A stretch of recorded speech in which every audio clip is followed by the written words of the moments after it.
podcast, your key to all things Dragon Gate. Our host for the episode is Leon. Hello. Seaboz. Hello. And me, Jimmy Chuck. Man, it's weird seeing Dragon Gate in like normal swing of things, like actually having shows. With people there, kind of just clapping. Yeah, that happened. That finally got me recently. I was rewatching the shows, and like Yoshida does some heel shit, and just looks at the crowd, and no one makes any noise. And it's like, this is sad. I mean, we discussed that last episode. Real heel heat is illegal. It's against the law. For I know, heat. but it still gets me. Like, I guess some people could boo. No, they only scream for Sora. It's worth code. They have shows like 3, 4, 5, 6 a month now. It's like we're back. For now. Apparently there's like a breakout happening in Tokyo, so we'll see. Yeah, I keep hearing about that, unfortunately. But man, a lot has changed, for sure. Oh boy. If by a lot you mean the best goddamn booking decision Dragon Gate's ever made, yeah, we'll get there. Kota Monora? Wait, what? Yeah, you know, Kota Minora. Well, speaking of, we'll jump into Memorial Gate. The dark match for this show was Jimmy and Punch Tominaga defeating Ho-Ho Loon and Shachihoka Boy. So, like, if Dragon Gate was really legitimate, they wouldn't book Punch Tominaga in a dark match. Like, Punch Tominaga's like top 5 shooters in Dragon Gate. We're not getting in the argument of whether Punch Tominaga can shoot on Big R. We're not doing this on the podcast. He could. He couldn't. You think he could shoot on Big R? He could not beat up Big R. He could not. What makes you say that? Punch has an MMA background. Big R doesn't. Big R's got, like, belly. He's like Majin Buu. What are you gonna do? Punch him? Oh. He's got a fucking trap it in an arm breaker. No. There's no chance. No chance of Big R winning. Big R squashes this man. This isn't like the Steve Blackman story where he took down the Big Show laying on his back. That's not gonna happen. Punch won with the punch clutch against Stalker. Jimmy looked really good in this match. He didn't won against Stalker. He won against You mean Sachi. Shachi? What's the difference, you know? One gets booked. Shit. One doesn't have a shitty name now. Jimmy didn't look good in this match. I disagree. Jimmy looked great. Jimmy looked fine, but I feel like you're way too high on Jimmy. I feel like if they actually wanted to invest in, there's no way they don't like invest in Jimmy at this point. He's been there for like a year. He's been there a year straight. Yeah, and what did he do? Nothing. You know what Fumita did? In his first month, he won a Triangle Gate. Okay. But man, you know, the more I watch Ho-Ho Loon, the more I look at Ho-Ho Loon thinking he was going to be good. How about the opening match, Chuck? We had a Team Dragon Gate. Ben K, Dragon Dia, and Strong Machine J defeating Masato Yoshino, Ryo Saito, and Susumu Yokosuka. Yoshino bringing back that green. This green. Good look. It's so good. Cool. Saito and Susumu just teaming back. Ryosuka back again. Just kick out Yoshino, put in Genki, have him challenge for the Triangle Gate. Let's just have a good time. I would rather have Yoshino and Ryosuka than Genki and Ryosuka. Genki and Ryosuka are so played out because 80% of all the Jimmy Triangle Gate challenges were Genki, Susumu, and Ryo Saito. Just bring back the Jimmys. Why not? They already did. They're right there. I'm watching the Jimmy's reunion right now. You mean Jimmy Yoshino? I didn't know he existed. Oh, we actually did. Didn't you know? The J in Strong Machine J stands for Jimmy. Shit. And Jimmy? Just Jimmy? And what about Jimmy? Strong Machine Jimmy. How do we feel Yoshino's last multi-man appearance ever on a big show? I mean, as far as we know. Yeah. He's done. He's dead. Don't you know? We'll get to it. We'll get to that step. I like seeing Saito and Susumu tag. I like when they do the little power spot, like little totem spot where he gets on Ryo Saito's shoulders, and they do like the little walk away. They try to run away. Yeah, yeah, it's so cute. And Susumu always waddles his arms like he's running. there's this weird thing going on with the Triangle Gate team right now, where usually Strong Machine J was the person who gets the falls in his matches, and now Dragon Die is the one who always scores the falls in his matches. So who's the young blood we're pushing here? Are they Ben K is. upstart Ben K. Benjamin? Ben K stopped the beef train. Good. He needed to. He looked like slimmed shit. down. I hated Beef K. I hated Brutus Beef K. Oh my god. So how do you feel about Jay, Dia, and Ben? Amazing. The Something best. is missing, I feel. I feel like them defending things is important. Yeah, having title matches maybe. Oh, yeah, maybe that's good. No, I feel like... I guess promo time, maybe? Yeah, none of them are the talker, really. I mean, Yeah. none of them really can talk, so... I mean, to be here's the problem, right? Like, Ben K talks like a middle schooler, Dia looks like a middle schooler, and Jay can't talk, he's a machine. He's a robot. No, in kayfabe, Jay isn't the machine. G and F were machines. What? G and F were We're machines. real machines? Yeah, in kayfabe, they were real machines. Hold up, I gotta text Jay 1 second. Whenever I think of a Strong Machine Jay speaking, I think of back in the day when Kane, like, had to use, like, the little voice box, and he said, suck it. Suck it. Suck it. Except it's Jay, but he's got the little machine. He's like, I want a rematch. My dad was in New Japan. Yeah, because he always says that. Wakamasu. Go, machine, go. Get the whip. He wears the same Git mask that Maria's gonna when she's a dominatrix. Dude, what's gonna happen? Read my TEW dream diary. I'm glad we're never So, gonna how did this change. match end, Chuck? Dragon Dia. He beats Ryo Saito with his super good, super fast, super exciting reptilian Rana finish. I smell sarcasm. No, I like the Rana now. I think Why? I still think he needs a better finish.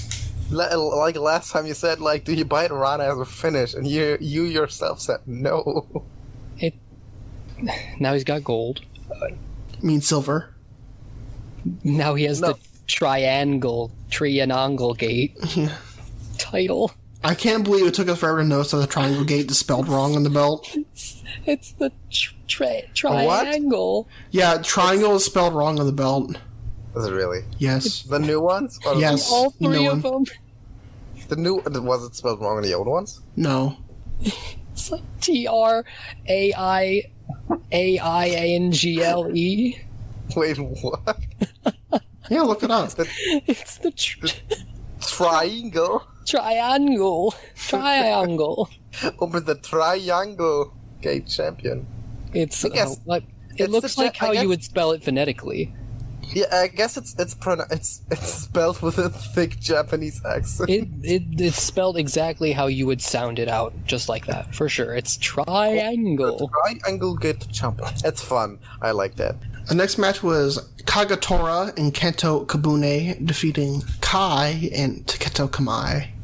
I like how you have Kai, who's like a way bigger star than Kagatora on one team, and Whoa. Kabune, who's a way bigger star than Kamai on the other team. Like they equal each other out. Bro, Like Kabune- honestly, this match was like probably the most unpredictable, because you could either have Kabune destroying Kamai or Kai destroying Kagatora. Why you gotta do it like that? I don't know. But Kabune's got that little mustache now. He's got a little of that spice. He's got the heel. But Kamai got green. Kamai's gear has improved significantly. He looks a lot better. He's so small. He's like 162. He's 5'5", I think. Damn. Okay. Fuck What's people. wrong with Yeah. being 5'5"? I don't know, man. Just I don't feel like he's like really a man at that point. He's more like he's more like a child. Listen here, Gigantor. I don't have to take this shit from you. Listen here, you fucking Uberman. Yeah. Shut Yes. To Keito Kamai, he looks like if he would have debuted maybe a year or two earlier, perfect for Tribe Vanguard. Green Boy, kind of underappreciated, like good lower middle lost post for Vanguard. Perfect to join They Mochizuki didn't need Dojo. They didn't need a lost post. They had UT. I mean, their lost post is in this match. Yeah, with Kagetora. Stop it. Okay. But also UT. What did we think of the match? Going into the match, I didn't know if this was the best place to put it or later on, but with the influx of young guys, especially with that young guy versus Team Toyumon show that was on the house show this weekend, we're ready. It's time for Rookie Ranking Tournament Round 2. Bring all these new boys in. Okay, I can live the rest of my life never seeing another Rookie Ranking Tournament. No, give it to me. No. Yeah, give it to me. I'm a C-boss. No, Kento- after the last one was such a, like, it was so pointless. Like, Shun first place in Mexico. Who was number 2? No, to be fair, like, the immediate aftermath, Shun got the Dream Gate match out of it. No, he got a Benkei match out of it. Yeah, but that gave him enough momentum to challenge for the Dream. Was that for the title? Yeah. Yes, he had a Dream Gate match. That's whack. Against Park at Champions Gate. But also giving these guys semi-important singles matches, that's good experience. It's, something important Yeah, for them. and then on the other hand, you have them teaming with fucking Kagetora. To be fair, like, Kagetora needs to be, like... I want Kagetora and, like, Shiza, like, as, like, top trainers. That's who I want. Yeah, Coach Dads. Coach Yave and Coach make up moves. Did he win with that German? Dude, I hate that every rookie in Dragon Gate has to have the German as a finish. What does Kamai even have a finish yet or not? Probably like a moonsault or some shit. Like some boring rookie finish. I like the Skywalker moonsault, to be fair. Yeah, like it too. Then because he's a rookie. And then he stole T-Hawk's finish, because fuck T-Hawk. If we're having a talk about boring finishes, we should move on to the next match. What? No. Yes. That's not a boring finish. KZ defeating Yasushi Kanda in 3 minutes. With an awesome submission? With the Cobra clutch side thing. Oh, I see he's a big fan of Kazuchi Okada. Tetsubiase. It's... Why are we squashing Kanda for this new finish? Why not? I mean, if anyone was going to get squashed, Kanda's a pretty good choice, to be fair. Yeah, or Kagetora. Oh, yeah. But 3 minutes? Or Saito. So, this submission, you don't like it, Zebas. No. But it's cool. He's like crossing the legs and like Cobra clutching the dude, and then he taps and Kaylee. But you know what's exciting? Big European uppercuts, or the impact, or the implant, whatever it's called. He's got cool moves. And you know what a bunch of moves that like he can hit and like not win matches are? All the moves you just listed. If this is all to build him to be a more credible, more dangerous, more technical wrestler, let it happen. But I don't know. Let's see where it goes. Speaking of dangerous and technical wrestlers, like Don Fuji and Ultimo Dragon defeating the GOAT team of Gamma and Masaki Mochizuki.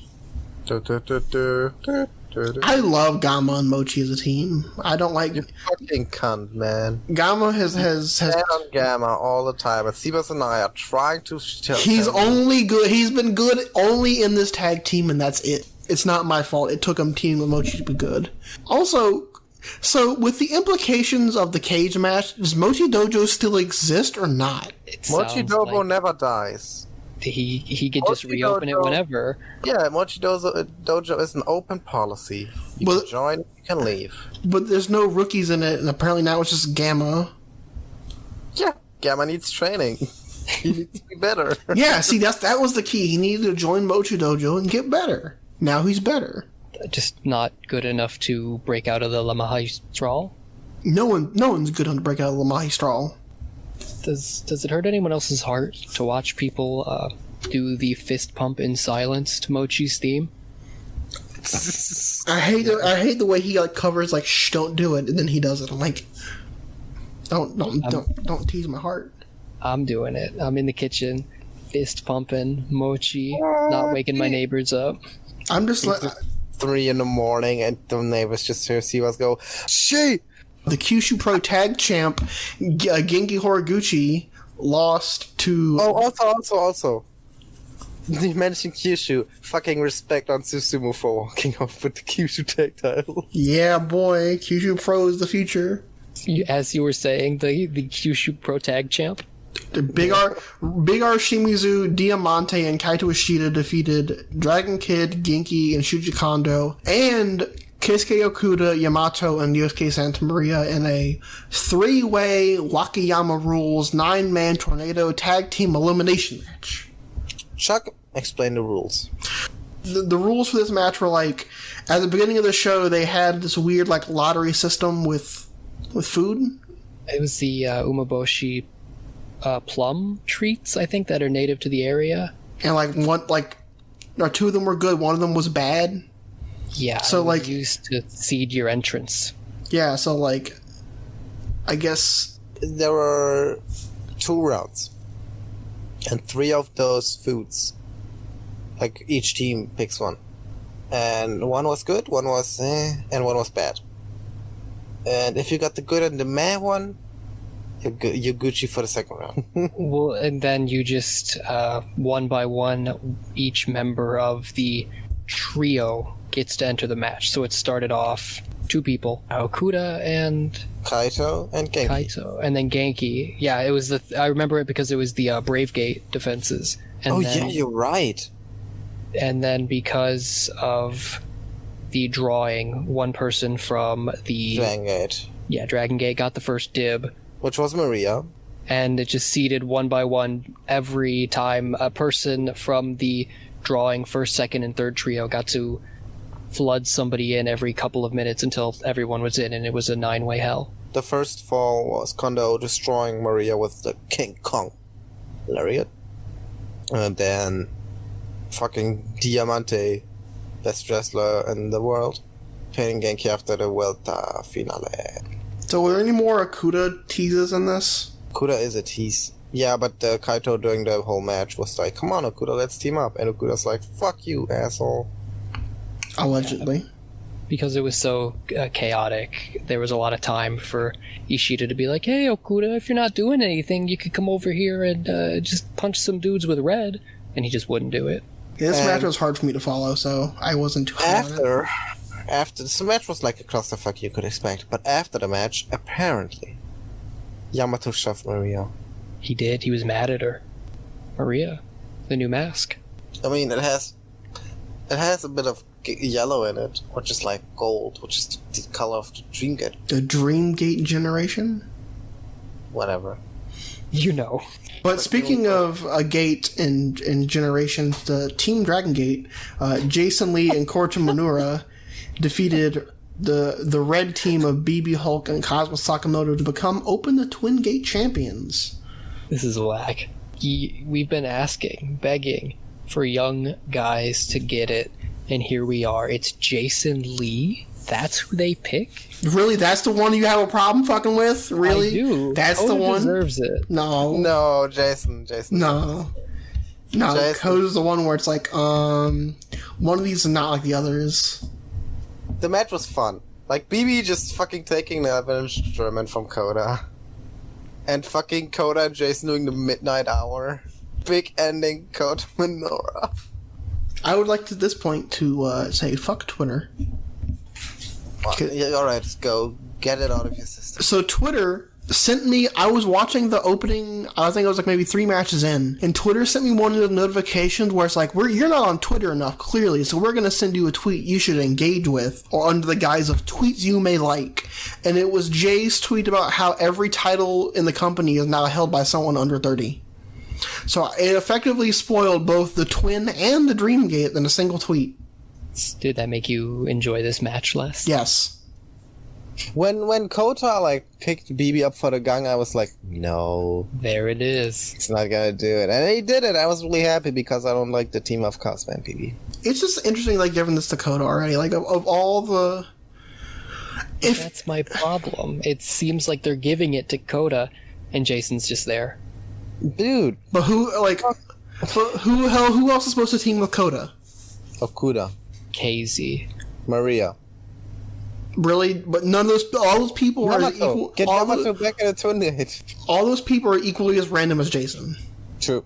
That's why it's so weird. It's because Koda's getting all the wins. Koda's doing all the interactions. Jason just, I'm not really feeling he's pulling his weight in this team. Well, the problem is that they fucked Mochizuki Dojo up so badly that, like, none of them are around. The boys. Yeah, Shun and Yuki are off in Mexico, so he can't team with them. Hyo is in Red, so he can't team with him. And Okuda is fucking around with Red and the Brave Gate, so he can't team with him. So, like, who's left? As I tweeted out on Yuki could be one. he wasn't a part. I would have been good, actually. I would have supported that. Yeah, of course. But even that would have been equally as random as Jason. But The setup the setup trios match to this was Jason, Kota, KZ, and I was like, okay, you're right there. You're gonna make the right decision, guys. Just do it. yeah, I could see KZ being used instead as like A green-red Oni? KZ makes more sense because he's a top guy, and like him holding a twin gate is Top guy. he is a top guy. He's just not guy. the top Okay. guy. But this frees up Cosma to do some good stuff. More like frees up Hulk to become the newest member of Mochizuki Dojo. What? That's a step. Nah. It sets the Twin Gate free for Dangerous Gate since the champion isn't locked in the cage, which is appreciated. Are they getting challenged by Gamma and Mochi? God, I hope. No. They're not official, but I could see them doing There's that. time. But I would rather see the team of Kagetora and Super Shisa. Honestly, me too. I mean, Let's get them.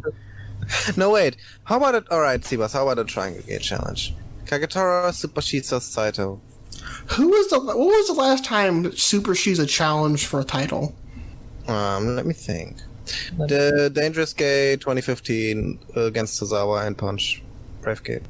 Overall, though, I'm adoring the Twin Gate if it's going to be like this. If it's going to have these nice, little bit shorter matches with these younger guys, let it be this platform while some other places are busy, while the big top guys are doing their cage stuff, while... But shouldn't that be like the Triangle Gate right now? Because I feel like the Triangle Gate's like really stagnant. They don't defend that. Yeah, like they're not defending it. I'm like, why aren't we doing this? But who would you want to challenge? The That's triangle? that's honestly the hard one because like, who do you? Honestly, give me the super rookies. Give me even more rookie people. The Triangle I really want, like Kazuma, Yoshida, and Big. Another thick boy red team. Or Eita, Bibi, and Kaito. There's going to be some problems with that trio in about a month. It's not going to exist. It's gonna be very sad. And you want to know why it's not going to exist? Because Eita has defeated Naruki Doi in the main event to become the new Open the Dream Gate champion. Did not expect it. Eita just brought back so much stuff from us millennials. Like the slingshot, headlock takedown into the armbar. That was my favorite spot of the night. It wasn't like prime millennials Eita, man. the cool, flashy spots. The man just did like a roll through into an armbar, and I was freaking out. Like I said, the problem with Eita is he just needs to pick being a wrestler and stick with it. Doi also brought stuff back. He just did the apron Doi 5, so he just fucking Murders them? Doi yeet Eita out of the ring. Eita just like that's Doi hasn't done that in 5 years. No, 10 years. The last time I recall him do that was on a Kobe show against Yoshino in 2011. Okay. But he hasn't done it in a while, and Eita just doesn't give a shit about his body. He just bumps like a madman. That muscular bomb, dude. It was such a Doi Yoshino spot too. Like in Doi Yoshino Dream Game matches, Doi nearly all the time manages to hit the muscular bomb, but Yoshino works over the arm for the Nasciente. So every time Doi hits the muscular bomb in a Doi Yoshino match, like he can't pin him because his arm hurts too much. And like that was the same scenario here. The audience, the small audience, yeah. Only time I can really recall them popping was that muscular bomb. It was like the shriek of terror. The masculine bomb has to be like the most over move in wrestling, right? And like a legitimate dangerous move. Like, treated with respect. Yes. It had that same energy of Kid and Eita, like this just excitement to see Eita go out and do something.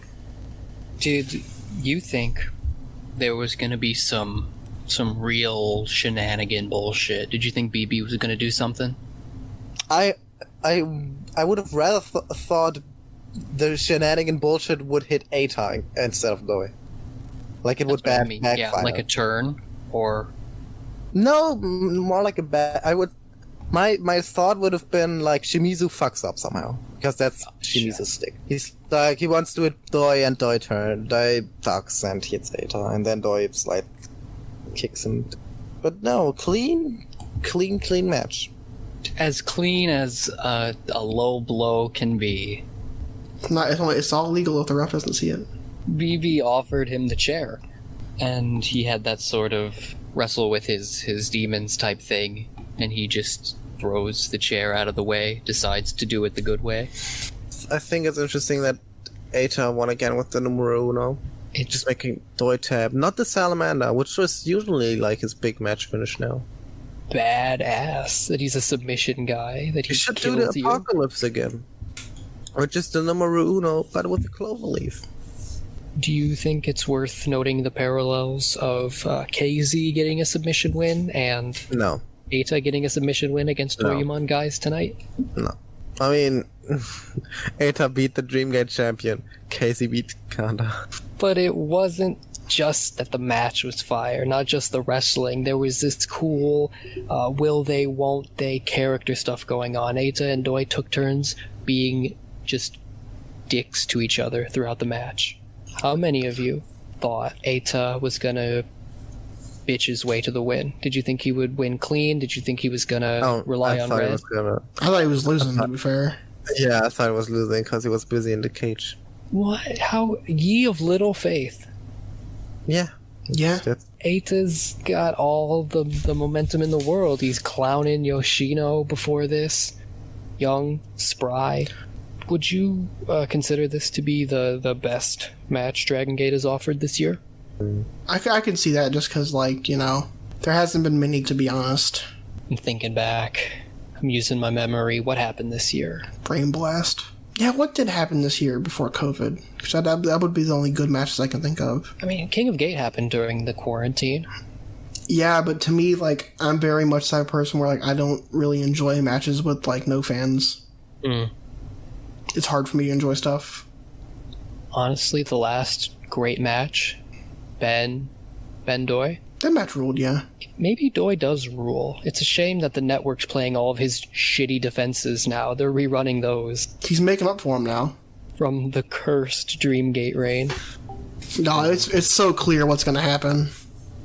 Yeah, I mean, Eita is losing the cage. Big R still loses the cage. You would not hear from me again. Not literally, but in the figurative sense, I would be not happy. I'd be cutting AEW promos. So what are your overall thoughts on the show? A lot of changes happened. My overall thoughts kind of got soured by the fact that it was spoiled for me. But yeah, it's cool kind of see the new generation taking over. I feel like that happens like every year. Like, oh, the new generation's taking over, and it never finally happens. What if they lose the titles to Dragon Kid the tag titles? Who's he teaming with? Oh, Susumu, yeah. I I know you would appreciate Susumu, but I know how much you hate Dragon Kid. Susumu's the GOAT, so it's fine. Who is Kaito even facing? Does he even have a Brave Gate match? Not yet. No, not yet. Okay. But I mean, we still have a Kurikan before the maybe on Dead or Wednesday. Alive. So, thoughts? Well, what are your thoughts, Leon? Oh. The show's pretty good. I like the Twinga match. I was really rooting for Mino and Jace, so I'm happy they won. And Eita winning is... Doi's reign is like... It started really good, and it got worse by each match. At least it ended strong. I'm thinking if I like the KZ match more than the Susumu match. I know the Benkei match was the strongest match. Do you like the Benkei match more than this one? That's a good question. The Benkei match was really good. I liked... I'd say they're about equal. The Benkei match has plus points because it was multicam. You production mark. Well, sorry, single cam just takes away. Buy the DVD if you want to see multicam, Mark. Mark. I think, gut feeling, I would say the Eita match was better. Was it? I don't know. The Benkei match was so good. I think But yeah, I'm very happy Eita won. Sivas, thoughts? initially just comparing it to the Yoshino Dreamgate run that just happened a little while ago. Oh, sorry. Someone mentioned Yoshino Dreamgate? Sorry. This was miles better. In my mind, I feel like they both served a similar purpose. They both tried to bring stability to something, whether it was Yoshino balancing that transition over to Pac, like covering the Kobe with Shingo, or it's Doi swerving out of the Benkei Ace project that didn't really work. But once again, Doi just does it like 10 times better. But I mean, Doi, it's really nice for Doi, like after 10 years getting another run. And he got some nice matches. So like I wonder what the original draft of this storyline looks like how much the quarantine mess sort of made out of it. Well, I was going to say, like, do you think this is better than his original Dreamgate run? oh for sure. His 100%. original Dreamgate run was terrible. Dark. Stinkers against Cursed. Hulk. You had stinkers against Akebono, which wasn't as bad, but still not good. I say, bro, he faced Akabono. The Akebono was not the worst match during this reign. It was the third worst match. The match against Shima and the match against Bibi were both way worse. He had some good matches in his first reign against Yoshino was fun. Iwasa was really good. And then you had like middle of the road stuff against Kishiwada, Kanemoto. I guess the president didn't exercise those demons good enough. So this reign was way better. Like the highs were higher, and the lows were not even Higher. as close. They were not even as close as the lows he had in this first reign. Have you ever seen the Masculine Bomb he beat Shingo with to win the title? I think so. It's The like shitty the worst Masculine Bomb ever. Yeah. Like Shingo nearly takes it as a facebuster. Oh, the Yamato match in his first round. I mean, surprise, surprise. Not too bad he couldn't do it again. Listen, Yamato really doyed it up in that reign. He really doyed that shit, but it's fine. That's like I want to point out, like, have you noticed that, like, maybe it's just, like, my ignorance and not really knowing a whole lot about the history of Dragon Gate, or at least not, like, experiencing it myself. But I feel like the Dreamgate runs have gotten a lot shorter in the last few years. Not necessarily. You had Yamato 2 years ago having a 13-month reign. so- Infinite reign. Then Mochi had like a 6-month reign, Yoshino 6 months. Pac Yeah, my about fucking like the closet, same, Mom, I'm like 8 recording months, a I think was podcast. it. And then Benkei having also like Ben's 4. felt tight. Yeah. Yeah, it's like it's between 4 to 8 months right now, which is I think it's not too short, but also not too. And then you can have someone like Eita, who can have like a nice 10-month reign. I really don't think he's gonna lose it at the Kobe. You're calling a long Ada run? I would like a long Eita run. So I think that about wraps up Memorial Gate. So up next, I believe Boz has some questions for Leon in Open the Trivia Gate. August is Ryo Saito's birthday month, so I decided to come up with 3 special Saito-themed questions. Okay, I'm ready. I love me some Ryo Saito. So I also appealed them just for you. Alright. Question number 1. Mhm. We all know that Ryo Saito is a zero-defense Dreamgate champion. Yeah. But several times, Saito has tried to make other people a zero-defense champion. Can you name me all of the Yamato Dreamgate champion. reigns that Saito was the first challenger for? The first challenger. You bastard, you tried to Jeopardy me? I know he was the first challenger in the Yamato reign. The Shingo Okay. reign when Shingo won it back from Susumu. Mm-hmm. Let me think. How many? Give me a number. How many? There are 4. 4. And you were right, it's the Yamato and the Shingo. Yeah. I don't know. How many wrong guesses do I have? You can just let them rip until I'm sick of hearing you squirm. I don't think he was the first defense for Shima in 08, but I kind of think he was. Was he? We'll Shima? do this Family Feud. 3 strikes. It was not Shima. No. And this is actually a tricky question because he hasn't challenged for the Dreamgate. Like he challenges a lot, usually in like. Can I ask another question? Sure, dude. Let it rip. What's the goal of all those defenses? To make the champion a zero defense champion like himself, or was it just maybe a first challenge? They were all first challenges, but the thing is they would have become VO cucks like Saito. Yeah, but the goal wasn't to make him cucks in all of them. I don't know what he was thinking. Oh wait, I think the fucking Mochi match where Mochi just knocks him out was a first challenge. Yes, Mochizuki kicks him in his face. Yeah. That's him. He got one more. One more. Oh, fuck. To make it easy, it's between the Mochi one and the Yamato one. What do you mean? A casual, 7 years. Oh, Yoshino. Yes. He challenged the different Yamato reign the first time. Mm-hmm. The 2013 reign.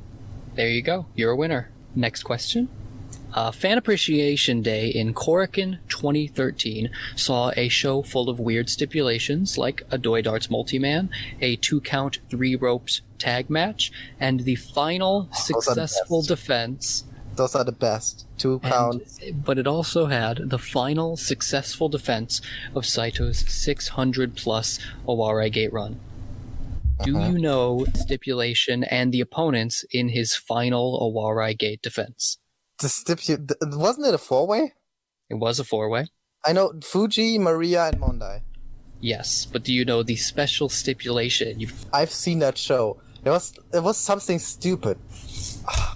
Give me a hint. All I'm looking for is the. I immediately knew all the thing.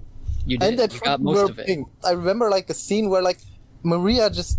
I think Maria wins this match. Does she win it?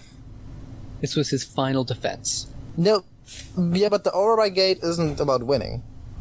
I mean, technically speaking, it's about Maria can win the match, but not. You are correct on this instance. Because didn't they had to drink orange juice? That's close. You're leaning around it. Was an eating match. Do you know what they were eating? Ass. Mochi. They were eating mochi. Jesus Christ. There we go. Ryo Saito, Yosuke Santa Maria, Don Fuji, and Mondai Ryu in a Wright's Sweet Cake eating 4-way match. I remember Maria now. After Maria just let them wrestle, and Maria stuffed all the mochi in her, and the rice was still around her mouth, and she gagged because she ate. That was the worst Maria period, though. This is 13, so was this right when she was taking the game? Yeah, that was really bad, exotico millennials trope. It was bad to watch. Well, you're really killing it here. Really making your way through my questions. I thought that one would get you, but we've got one more for you. Hints. The hints. Yeah, I chose this one because I thought it was right about the time you jumped in. Yeah, it's right around the corner. Next up, question 3. Lately, Jimmy's members have been invading All Japan Pro Wrestling. Did you know? Ryo Saito has had 2 matches in All Japan. Can you name either of them? That silence is... While you're thinking about that, I have a question for you, Z-Boss. Yeah, what's up? Has every Jimmy's member had a match in the HJPW?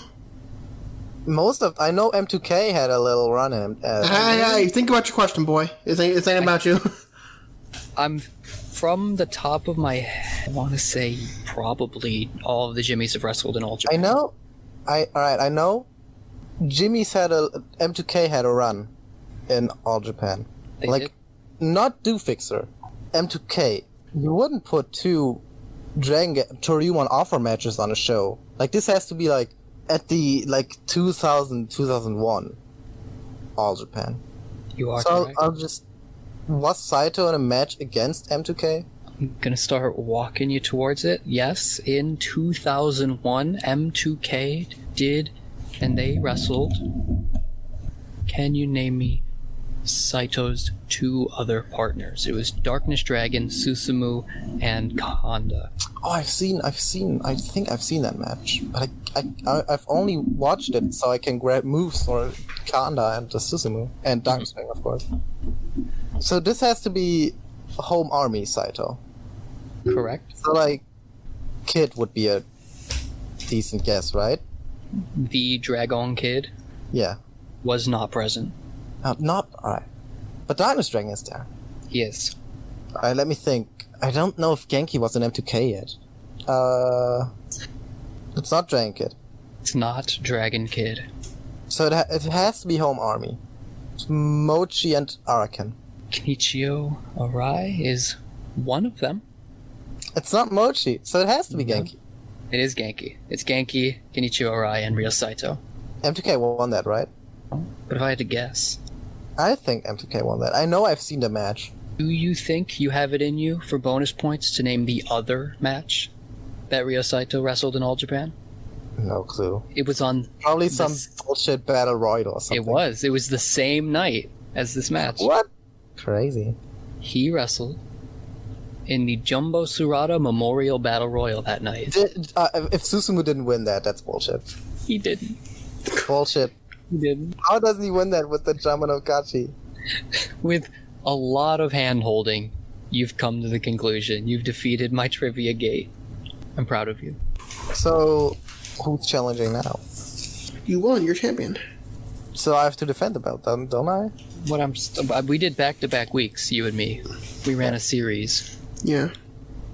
Are you each 1-1? Probably. Yes. I won last show, and he, I guess, kind of beat me this show. You want to have a rubber match? Yeah. Or I could come up with questions and like we could do it like Family Yeah, I Food like style, that. where it's like the first I like that idea. the first person to buzzer gets to answer. Yes, please. Oh, fine. I'll let you know, Leon. Uh-huh. I was on the academic team in high school. That means nothing for me because I rang the buzzers. Your school system doesn't apply to mine. I did trivia buzzer challenges, Really now. and you're gonna get fucked. And now we finally get to do Korakuen. See you guys on the side. Meow meow. Dragon Gate. Great. So, on August 12th, 2020, Dragon Gate returned to Korakuen Hall during the Gate of Adventure tour with an attendance of 578.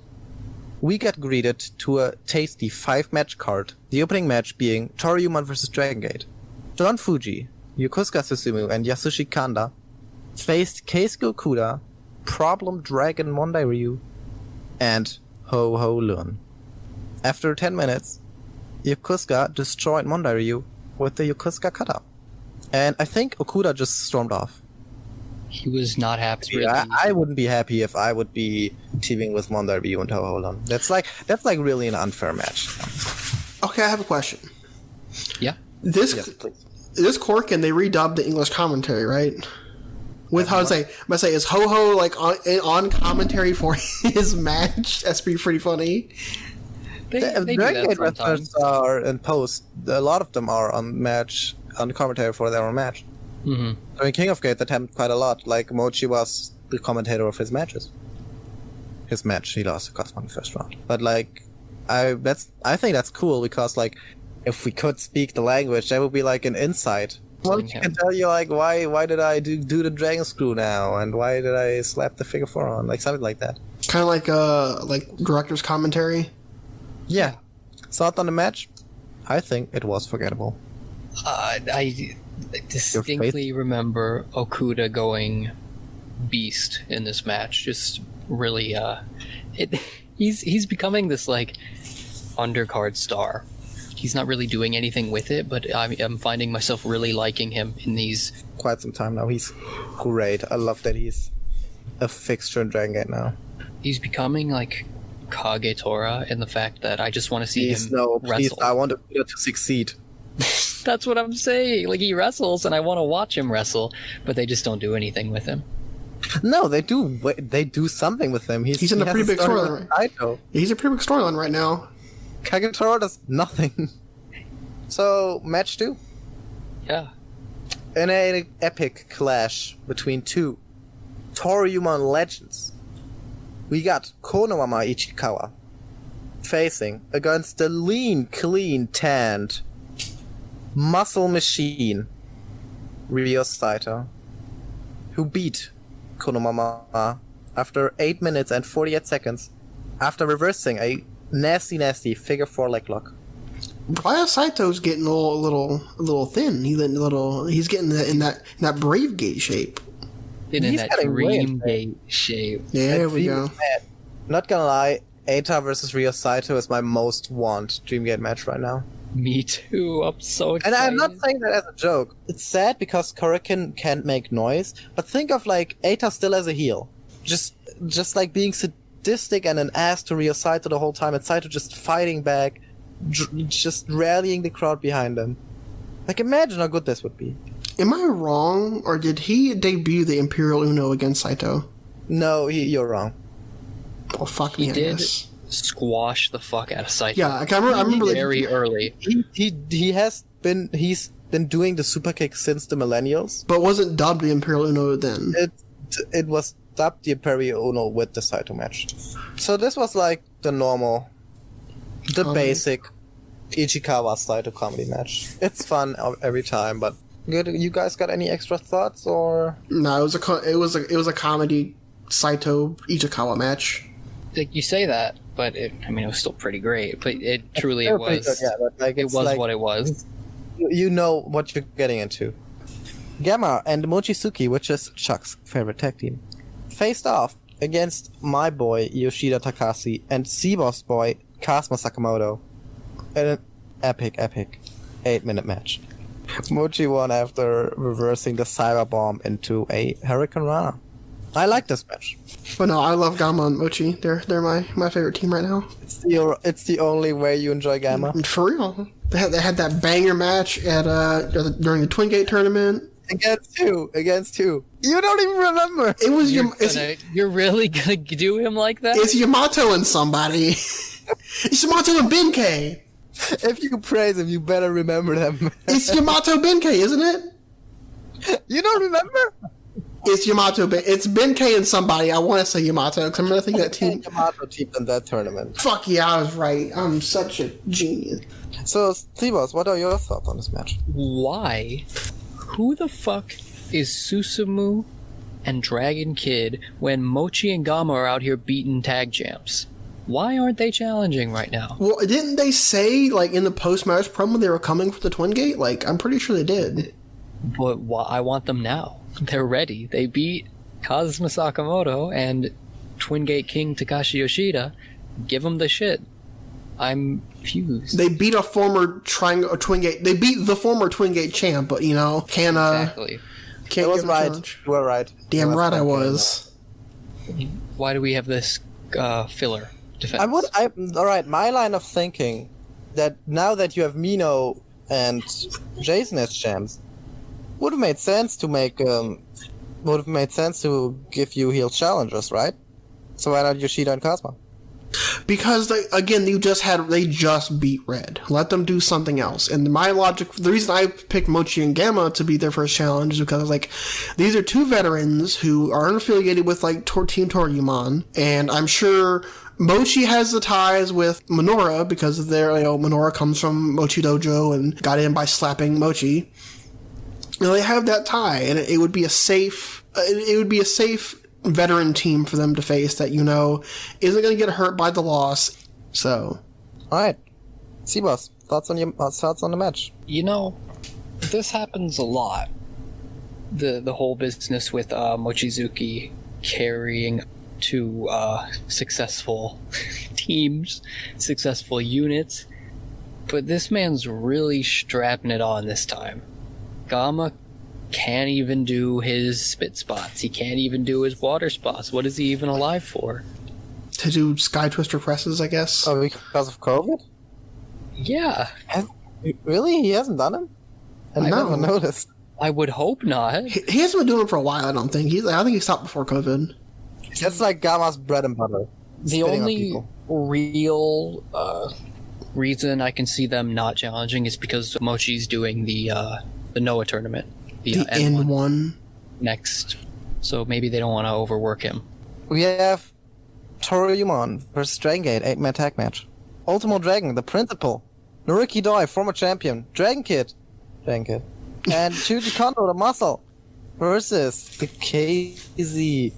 Benkei, Strong Machine J, and Yuti. Yuti got murdered by Shuji Kondo's King Kong Lariat in 17 minutes and 8 seconds.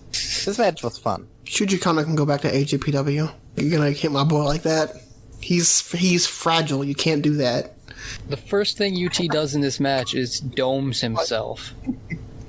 Yeah, Doi was like on the ground, and UT was like this cool like sliding, flying cross arm breaker, and he spikes himself. Yeah. I mean, it's his first move in Kurikan back, and it's like, yeah, like UT, just retire. No, don't retire. Keep going. So, who's challenging for the Triangle Gate now? Kazma, Yoshida. Oh, it's the red team. Fuck this. Never mind. It's the beef team, yeah. What? Why? Because you just had so many Toryumon challengers. Mm-hmm.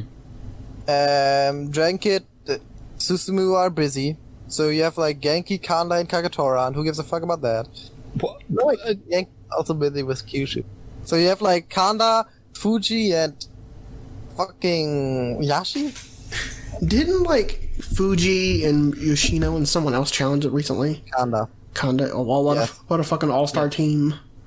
The last to challenge for the original Triangle Gate design. But in this match, I really like Kondo and Doi as a team. Like, they did a fun spot where they worked over UT and KZ.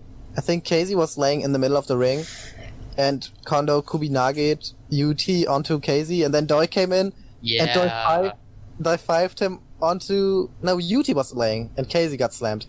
And then Doi 5 came in, Doi 5'd KZ onto UT, and then he did a Bagatara sliding kick to KZ, and sentenced UT while doing the sliding kick. That's such a cool, like, sequence. Like, I would love for them to become Twin Gate champions. Doi and Kondo. Seeing things like this, like Shuji getting win after win after win, I'm wondering what their plan is with him. Like, how... Yeah, by a big Dream Gate challenge. You think so? Yeah. Yeah. I just don't know if he's... I didn't know if this was his sunset tour, you know? I mean, you don't have to do the Dreamgate, like, on a big show. Do it, like, on a Kirkin. There was some subtle ace training going on in this match. Every time Jay and Ultimo are in matches against each other, they do a little work. This is so annoying for me. He's rubbing off the ace juice onto him every time that happens. I hate that. It feels like every televised show, Ultimo and Jay are against each other. That's what I'm saying. And it's so annoying because the Tranks League, both of them are in my team. It's Well, like every time no one gives a shit about your Dragons League pick'ems, my guy. Fuck the Starlight Boomers. He's handing off his blessing every week against Strong Machine J. watch Jay do the Yasai DDT and the Dragon Sleeper and the Lama East. That would be sick. That would actually be So nasty. what's going on with UT? You just bring him back to lose? Yeah, he's, ring rust, young boy. Yeah, he's like on the Punch Tominaga Monday Ryu level of importance right now. I guess like they're trying to see like if he's like healthy enough to go again. So Leon, give me that sweet main event. Oh no, it's not the main event. Match before Fuck. that. Oh, also we probably should clarify it since Leon said there was 5 matches on this card. There's 6. Well, I wanted to see if you caught my mistake. So bravo to you, Chuck. Match 5. It's a Dragon Gate versus RED 6-man tag match. We have the Ace, Jason Lee, What? teaming with his running buddy Kota Minoura and the Dragon Dia guy versus best wrestler in the world, Diamante, teaming up with his buddy Yo and Kaito Ishida. This match, it was interesting because Kaito beat Dia with the ankle hold in 13 minutes. And you wouldn't think like Dia would be the one losing.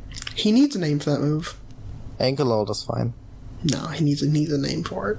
The anti-kicker, because you can't kick after you do it. Oh no, that's a stupid name. Damn. I tried, I guess. Fuck. That's wrong. I'm That's sorry. wrong of you. I'll remember that. Don't worry. He's just seeing what sticks. I don't know why I'm laughing so hard right now. Um, But I have trouble breathing. Anti-kicker.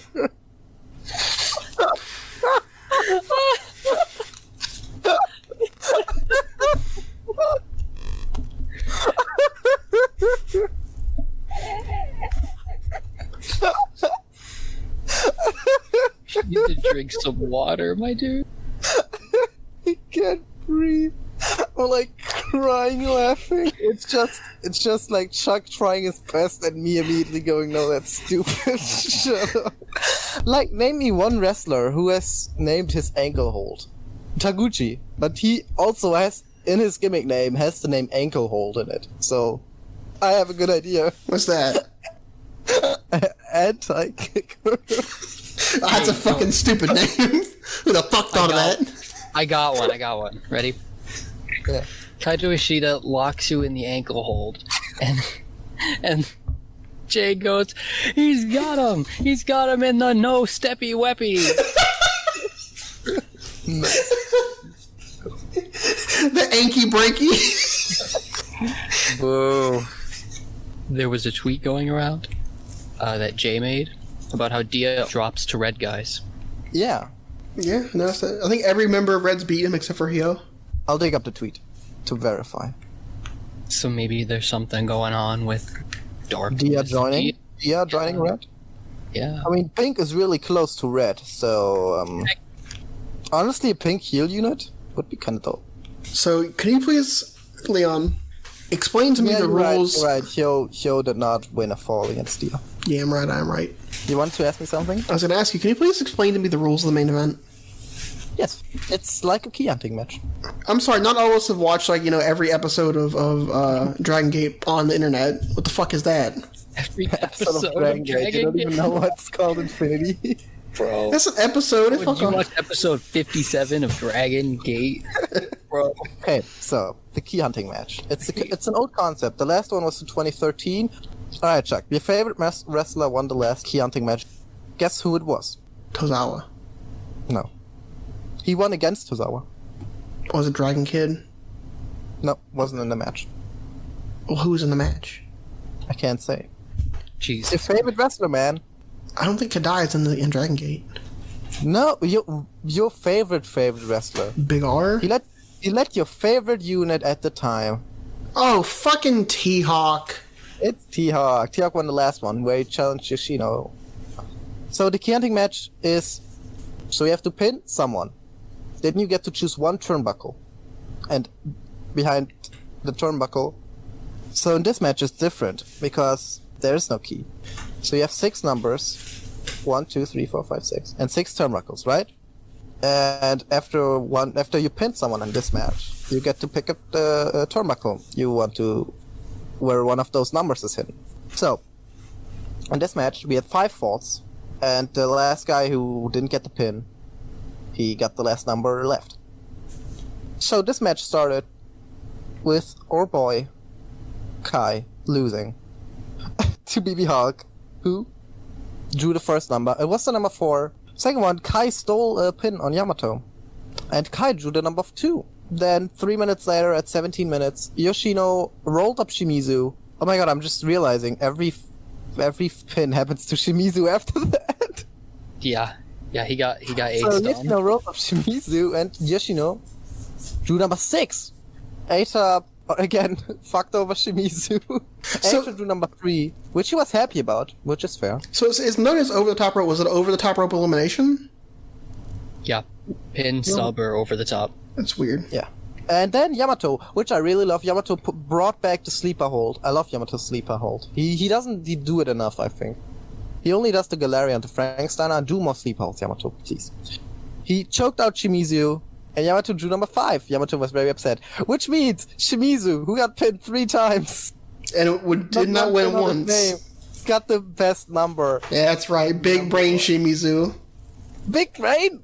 He got just like, oh, I'm gonna let myself beat up and hope for the best. What? That's a big brain. He fucking won. He did win. Well, Dude, after the match, see, Yamato and Yoshino were very angry. So Yagi made a special 6-man tag match. But we'll get to that later. During the match, I want your thoughts now, C-Boss. This was the chaotic bullshit that I crave. This was nonsense, and I loved it. Freaking Ada throwing Shimizu over the top rope when he's like standing on the top turnbuckle just to like screw him over. It was great. You know, Kai pinning Yamato just to make it out early. It was great. It was all the like interactions that I need to get hyped for this cage. Yoshino got beat up. Like the first half. He ate shit. okay, so here's my thing, right? If I'm Shimizu and Kai, right? Yeah. Kai doesn't want to go out. He doesn't want to escape first, and Kai has no problem with Shimizu. He has a problem with BB. So if I were Kai and Shimizu, I'm like, hey, bro, Shimizu, why don't you escape first? That way you're safe, and then I'll escape second. And then that way we're both safe, and I don't have to join Red, and you don't want me in Red, so it's fine. To be fair, like I said, the stipulation of if Kai doesn't escape first, he joins Red, or no, if he escapes first, he joins Red, is a little asinine. No, it's in that way cool that Eita put it out, but then Eita has like the stipulation, if he escapes first, nothing happens. So Eita has to negate the stipulation he put on Kai. It's like, but it very clearly foreshadows that Ada is losing. Well, look at all the other stipulations.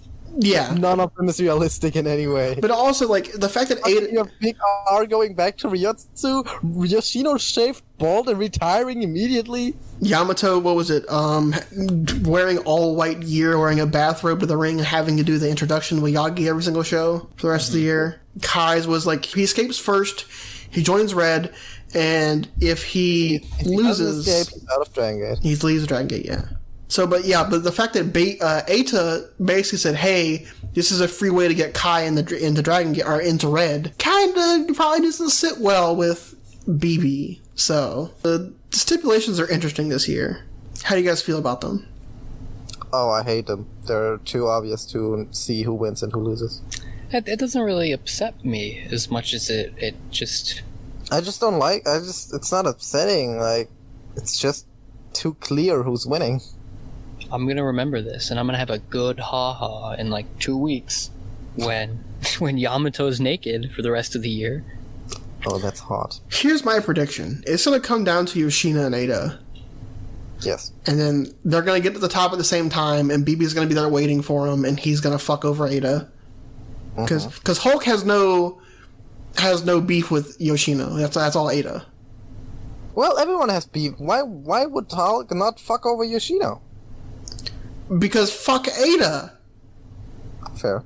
If he screws over Ada, like Ada almost put Kai into Red, and they've already been having a little squabble, so it seems fitting. But also see it come down to Shimizu and Eita, and Shimizu just losing because he's a loser. Like He's not really losing back-to-back cage matches. We never know. He didn't really lost anything by losing the last cage match. Yeah, that was the thing. Is like Wait, he lost his cool tights. He gained the pants. was it the last time he? Oh, Yep, the last time. even if it's the most obvious answer, even if it's the most obvious conclusion, I'm still pretty excited about it. That's like peak Dragon Gate drama. Well, the question now is, do you do the cage match at Dead or Alive next year? Please don't. Too soon. Yeah, but Jay said they needed to fill out the venue. Yeah. well, it's a curious thing. Like Ada's stipulation is that if he doesn't escape first, he has to defend against a Dragon Gate member.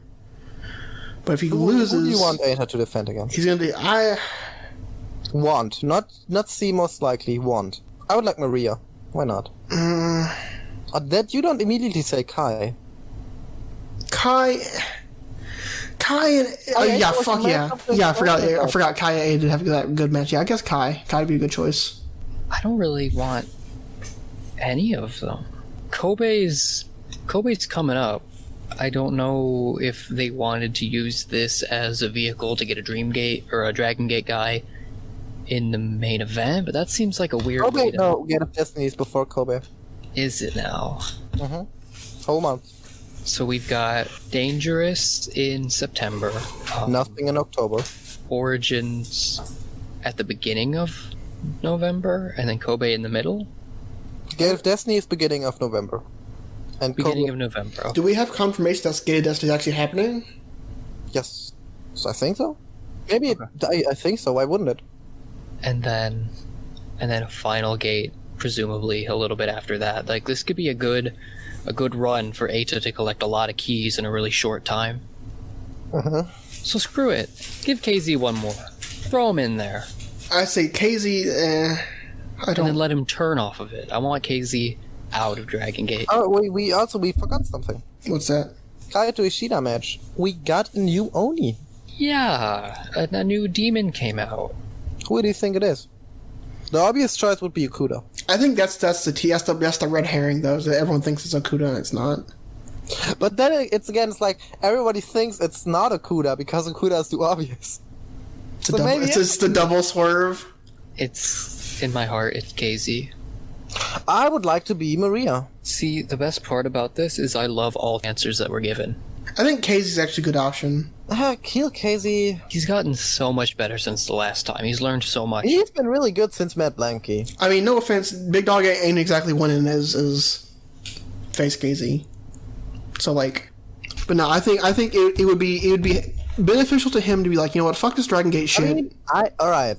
Fucking North Tribe leading a unit sounds juicy. I'll give you that. Exactly. Yeah. Well, also, Alright, so that was Kurikan. yeah. Skip over to Fukuoka, because some things happened and we should mention that. First off, we got a new Dr. Muscle. He's on the Kobe show, he stole Big R's number, and then Big R came out to report a crime. And it's like, Big R, you used to be a police officer. It's foreshadowing. He's losing. He's going back. Also, something that's very dear to my heart and Chuck's. We got confirmation of the Kyushu Pro Wrestling title defense between Chuck's and my favorite wrestler, Kodai Nozaki and Mentai Kid, who will face Susumu and Genki on the 4th of October. I'm pretty hyped for that match. I really like Me Mentai too. Kid. I hope it's a televised show. Me too. It's not of October yet, so... Why does Fingers Susumu need 2 tag titles? Because he's the Technic Master. My man's just like, you know what? I'm gonna get taking all the gold. I've dropped the Brave Gate. I want gold from other places now. They came out and they busted up Susumu and Genki, Mentai Kid, and Big Like they beat them up? Yeah, they attacked him. That's weird seeing them being heels. Mentai Kid is like, if you watch Kyushu, is like the Dragon Kid of You Kyushu. should watch Kyushu. Watch Kyushu. It's all on YouTube. Yeah. Download all their shit to YouTube. It's great. Do you want to give them the preview for the Korakuen main event? Yes. So, Yamato and Yoshino were very upset about their numbers. So they whined and complained. And Yagi was like, fine. We'll have a match. The number change. 6-man tag team match. We have Big Archimizu, number 1. Eita, number 3. And Yamato, number 5. Versus Kai, number 2. BB Hulk, number 4. And Masato Yoshino of this number 6. The rules are that the winner of the fall will earn the right to change their cage match entry number with another competitor. However, if they don't want to change, like Big R, why would Big R want to change? They can change the number of someone else. So, as an example, Big R could change Eita's number with Yoshino's number. Didn't Kai make Big R a promise? There's a gimmick going on in this match where somebody was like, "Don't worry, Big R, I'll protect you, sweet baby. I won't take your number." I hope it was BB. Probably Chuck. Who do you guys think the match who will win the match? I mean, this will date the episode immediately because Kurikan is like 3 days away. But No, I'll have this up before then. I would like it to be BB, actually. I think Yoshino's gonna win. True. And then do what with it? Swap his number Change with with Big R. Shimizu. Yeah. That takes all the good juicy Yoshino drama out of it. Oh, you're right.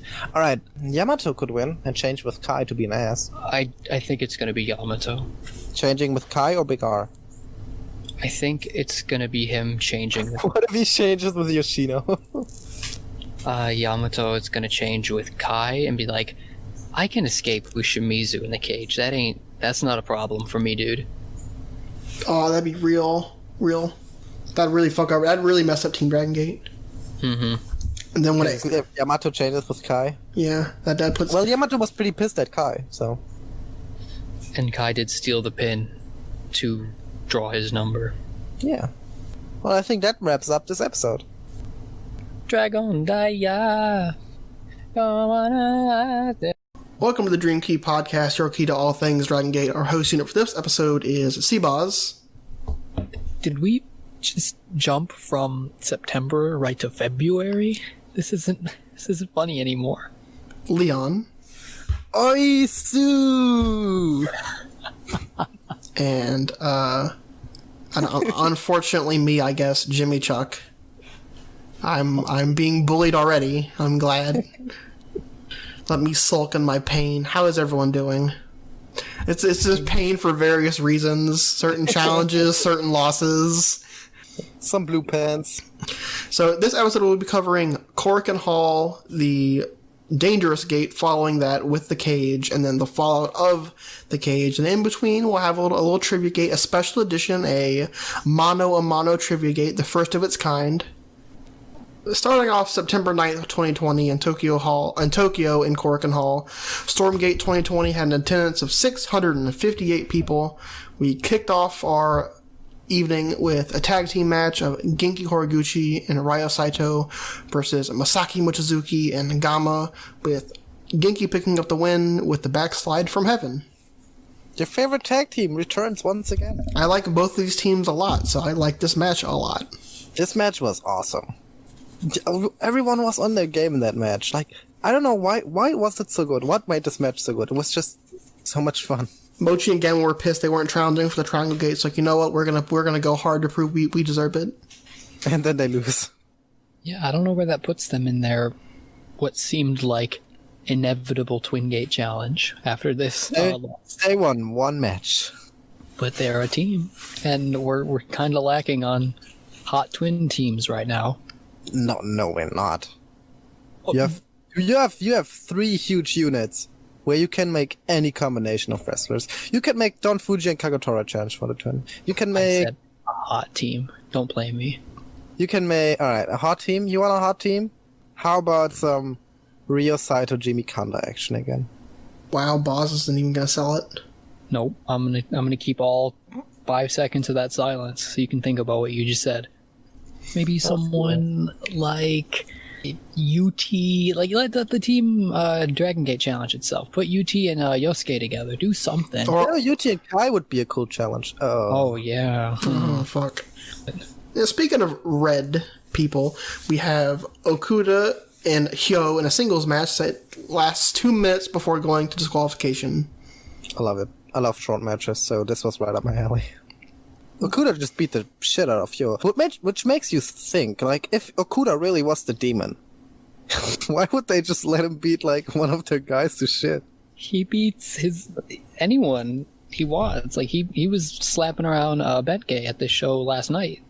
Yeah, because Benkei gets in his face, but if he's, like, if that's his new unit, you would think, like, he wouldn't beat the shit out of Hyo. I mean, to be fair, if I were the leader of Red, if I were Eita, and I was sitting there like, we gotta sell this angle. We're gonna make people believe Okuda isn't our boy. If I'm gonna let anyone in my unit get the piss beat out of him, but why would you? Why would you drag it out, bro? It's fucking Hyo. Why would you not just say immediately, Okuda join? Why even do Dr. Muscle? Why have any special reveals? It's to sow dissension. Fair. Remember when Hyo was doing stuff? When Hyo was hot and exciting when he just joined Red? Yeah. I have no memory of. I remember that too. I remember back when we thought, Dreamkey Podcast Rookie of the Year 2019. Yo. Did we say that? Yeah. Oh, God. Well, I got new rookies I care about. No, don't put them in the Dreamkey podcast rookies. They won't start, like, That's it's the curse every single year. Whoever we nominate as Rookie of the Year automatically becomes shit.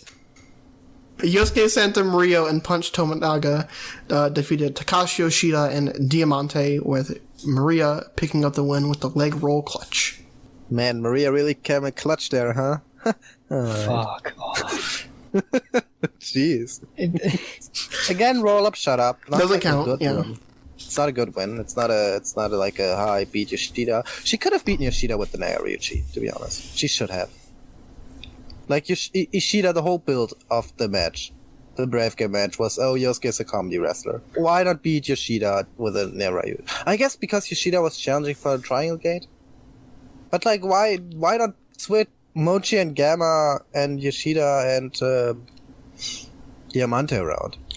I guess because she's beating someone in red, so and by extension she's beating Kaito. There it is. Oh, I think she rolled up Kaito at one of the house shows too, leading up to it. Before, after the challenger's already established, like putting over, she's gonna get you, Kaito. She's gonna kiss you and roll you up. honestly, I'm so done with Maria. She had a good match. She didn't even do any of her comedy shit. No, yeah, but that's the point. Like, oh, it's only good if she doesn't do the comedy. Then stop doing the comedy. It's just frustrating because Yosuke is an awesome wrestler. So, I would like her to start picking up wins without rolling up people. Pin people that matter decisively. Isn't it kind of hard to divorce Yosuke from the gimmick? Yeah, but then just give her wins. Why can't she beat Mochi clean? I like that one. Why wouldn't she? Why can't she beat Mochi clean? Like, Mochi has nothing to lose. It would help Yosuke. I'm not going to be one to advocate for defeating a Mochi. So in the next Shuji. match, we have Shuji Kondo, Don Fuji, and Ultimo fucking Dragon Former Master of the Magistral. versus Ugly Rookie, Kento Kobune, and Taketo Kamai. Honestly, like, Kuta, he looks weird. He is, Isn't Kakuta the one that got fans to scream for him, though? No, that was Sora. It's Sora. Yeah, I gotta remember. Madoka Magica. I can't remember Kamai's. I don't got one for Kamai. He's the other rookie, and then there's Kabune, who's... Kamai is Mori Jr. He has the Mori haircut. But he's looking good, though. He's I like got the Kamai. sauce. Kamai is my favorite. No, I'm gonna stick with Kabune for now. Dude, my favorite wrestlers are Yoshida and Pancho Managa. You think I go with the obvious winners? I'm a loser lover, okay? Bro, I love Big R. Leave me alone. Fuck. Or I'm sorry, Shimizu. You gotta fix that. Speaking of this rookie match, I have been all for the rookies. Anytime I see the rookies having a match, I try to watch it. It's nice to see them come along. I was iffy on Kikuta. This was the first match I really noticed him. And man, he has a good rolling lariat. That one strike he did. That's all it took. Like, sign me up for this kid. This match is so good. Alright, honest question. Was this Ultimo's best match in Dragon Gate? Yes. I would say so too. Yeah. Pretty much. Yeah. Like Kondo too, man. Kondo bringing back the Gorilla Clutch. The Gorilla Clutch is like one of my favorite moves in wrestling. I love the Cloverleaf, and the Gorilla Clutch is an inverted Cloverleaf, which is even cooler. So I'm like, oh, I love this match so much. And the Fuji was even good. What are you saying, even Don Fuji? What does that mean? That means I'm not really a big fan of Don Fuji. I'm just Fuji with all my heart. And he was in the perfect position in this match. The sort of gatekeeper to the young guys. Yeah, that's when I like Fuji. This goes without saying that the rookies versus daddies was the standout recommended match of this show. Fuck, no. Bro, you're crazy. Every match is the This whole standout show match. was really good. Yeah. I mean, it was great, but if you're stingy and you're only picking one, I would Watch heartily it. recommend it. If you're like crunched on time, I would recommend match 2. This match was so good. I love that Kondo brings back her. I'd recommend match 2. That was 2 minutes. Yeah, if you're Yeah, crunched you on don't have time. time. Also, Kondo got new gear and it looks pretty good. You got the blue in there, man. I'm also getting used to his hair. It's like not as bad as it was when he came back. But our next match is Naruki Doi Dragon Kid, Susumu Yokosuka, and Kagetora losing to KZ, UT, Kota Minoura, and Jason Lee, with KZ picking up the win with the running elbow smash. It's kind of crazy, you know? UT doesn't lose. UT has been doing pretty good recently, until, the main event yesterday. This match is going to live on for me for the match that ends with KZ and Doi deciding because we don't have matches, we're going to have a singles match in the pay-per-view. Good on them. So does anyone remember anything from this match, really?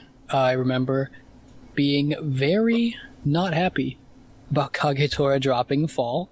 As opposed to... Come on. That's exactly what someone said. They're like, you've got two options, either Kagetora or UT's dropping the fall.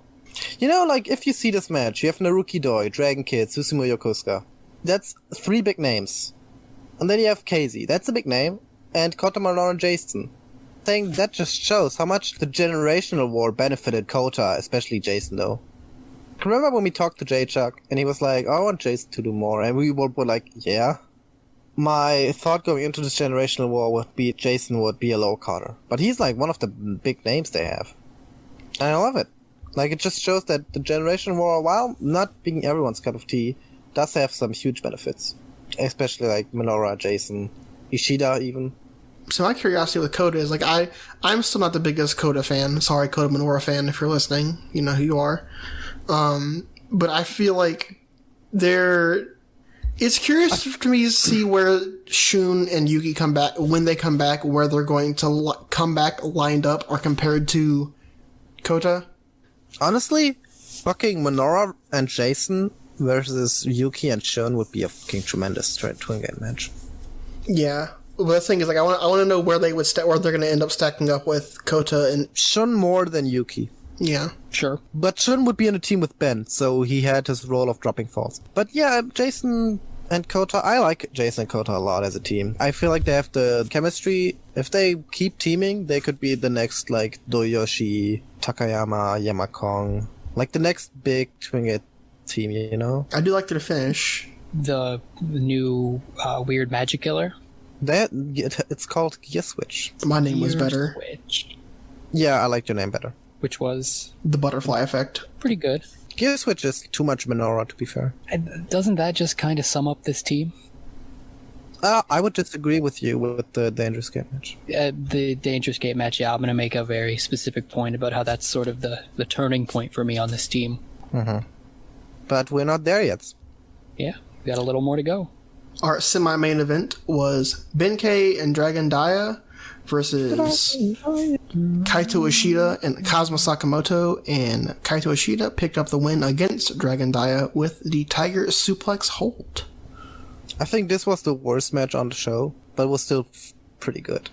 It was the one I was most excited for going into this show. 'Cause it's So how did you think it was?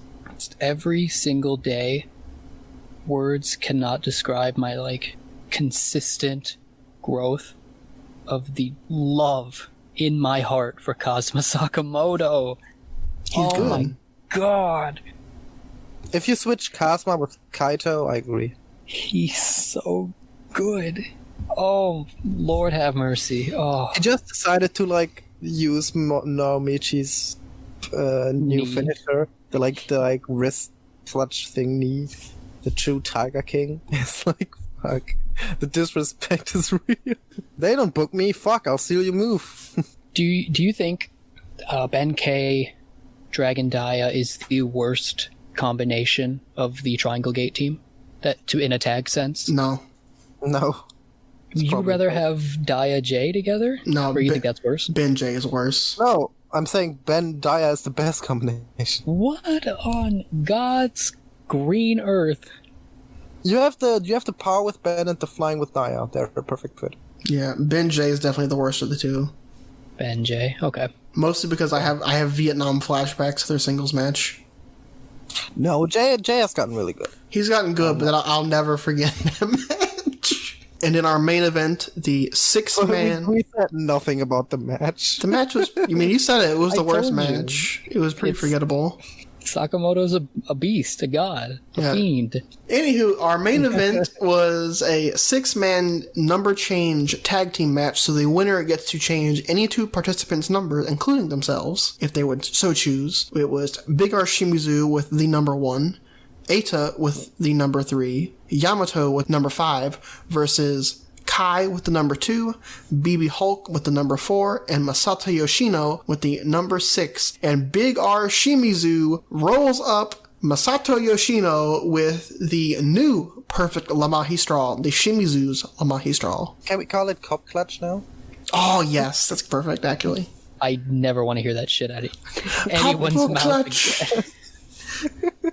again. I veto that. It's a DG veto. So this is basically even numbers versus uneven numbers. Oh, you're right. Yeah, I don't have many memories of that match, to be honest. I remember Except for Shimizu just like trolling. my biggest memory of this match is like the absolute disbelief I was in watching Big R Shimizu do a La Magistral. To begin with, I was like, "Oh my god, that's a new one." And then he won it, and I was like, "Wait, the fuck just happened?" We were talking in the pre-show room about how good Big R, his facial expressions are sometimes. He has such a shitty little face when he's hitting the Shimizu La Magistral. The Cop Clutch. When he knows, he's like, oh, I'm gonna get him. Oh, this is the finish, brother. This is it, baby. Pre-match, remember what Kai said to BR? Oh, that I'm gonna treat you right, Yeah. Yeah. I will not change your number if given the chance. given the chance, yeah. So is he...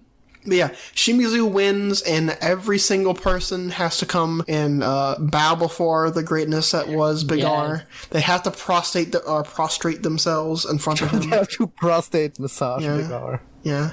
My favorite was all of Team Toryumon calling him Shimizu-san and bowing. And in the end, Shimizu elected to change Eita's number 3 for Yoshino's number 6. And Eita just fucking shoots on him. For the express reason of he thought it would be fun. And we know what we fuck Big R. And then Shimizu proceeds to start, 80% to start beating the piss out of him. And you see him go, Choto mate! Asking him to give him a minute. Oh, it's great. It's fun. Come on, I'll fuck you over. It's fun. I feel like I say this every single Korakuen recap.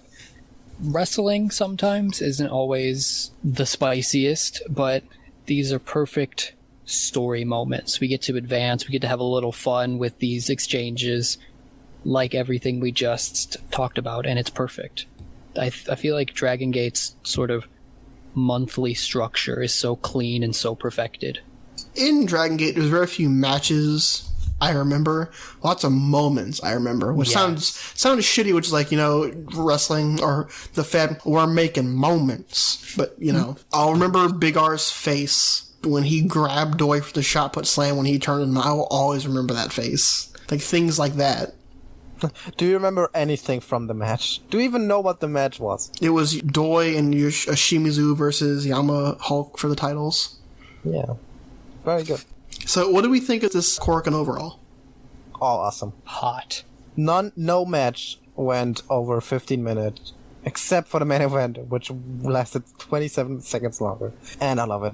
The pacing of this show was fucking incredible. If there's one thing COVID has done that I have very much appreciate, it has shortened wrestling shows. Oh my god. Drastically, yeah. Get this shit over with, let's get in and get out. Hell yeah, I love it.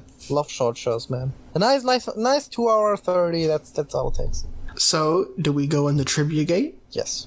Feeling warmed up, Leon? You feeling lucky? No. Hit the music.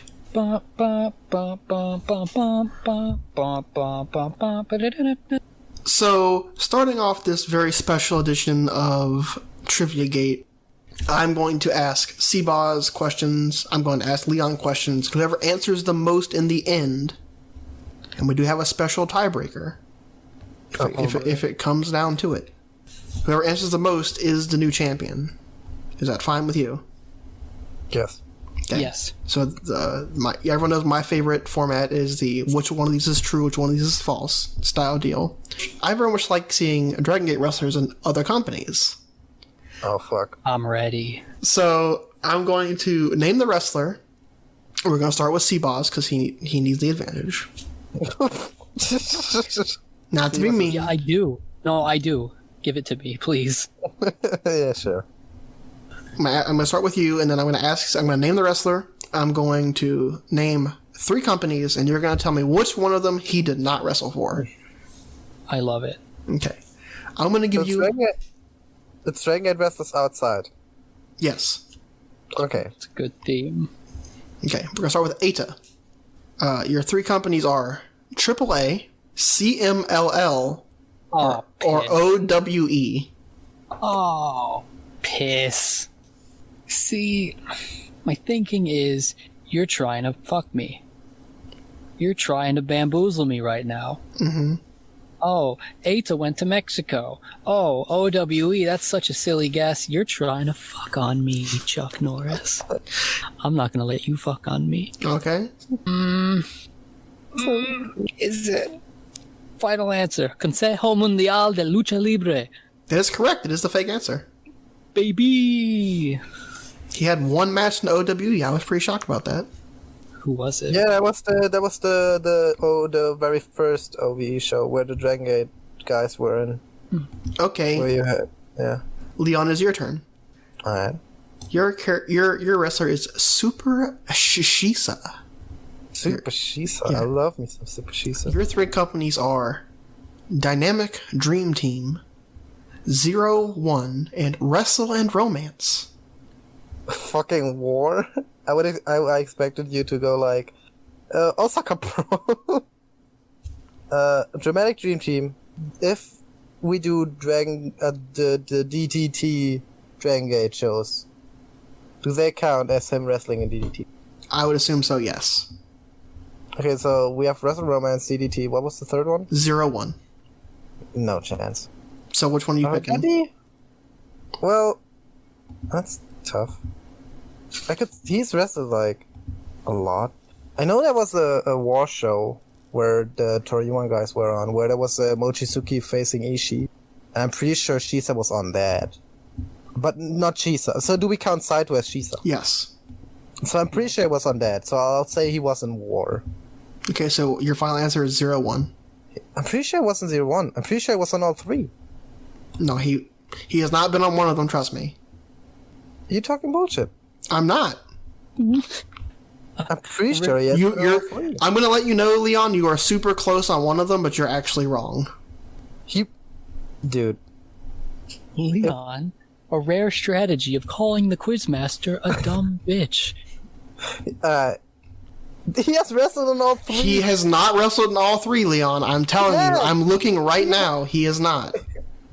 He has. Well, since Leon is calling me a liar, Seaboss, do you want to try to steal the point? Yes! What the fuck? Seaboss, I will correct you. Submit an answer, you fiend. Once Seaboss makes his answer. So Seaboss, you get a chance to steal. I want to steal this and take 01 as my answer. You are both wrong. He did wrestle. He wrestled in DDT. He did wrestle in 01. He did wrestle. He wrestled in War Wrestling Association R. Fuck you! That's bullshit! That's not bullshit. That's genius. So that's why I kept telling you, you are technically correct. He did wrestle in War, just not wrestle in Romance. Hence why I said wrestle in Romance, not War. That's bullshit. He did clearly distinct it. So Seaboss is up 1. So Seaboss, it goes back to you. Bullshit. Seaboss gets like the easy MML AAA. Okay. Well, Seaboss, it is time for you. Fuck you. You're getting Ryo Saito. Why am I friends with you? Your I'm 3 ready. companies are WXW, CMLL, Easy. and 01. Oh, fuck. Never mind. It's not easy. Who is the company? Is it hosted- 01? Or is it like... Fuck. No, I very clearly said Wrestling Romance. Stop being salty. Very clearly laid out the distinction. You said 01 WX dub. And CMLL. Oh, I know. CML. I know it. I feel like Saito probably has done a WXW show. He's I'm just sad because I'll never see... toured around. He did the European Cup or whatever and he fought Seidel. I'm going to cross WXW confidently off the list. CMLL, he was a young boy in the prime of, being around in Mexico. I'm going to go 0-1 again. Final answer. You are correct. So, Leon, Did he wrestle in CMML or EMLL? he wrestled in CMLL. Fuck you. So mad. EML.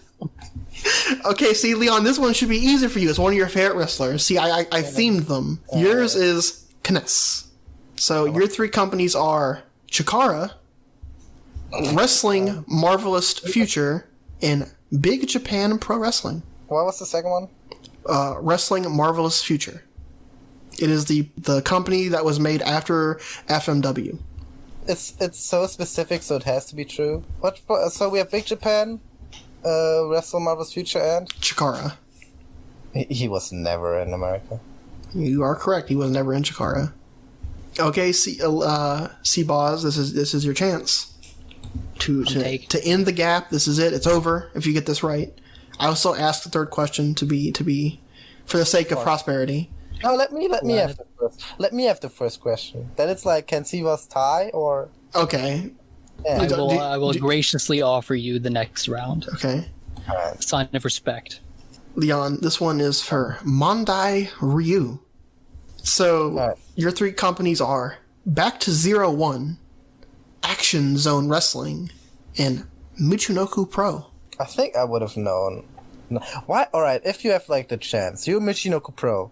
You're like a smaller company. Why the fuck would you take Mondai Ryu?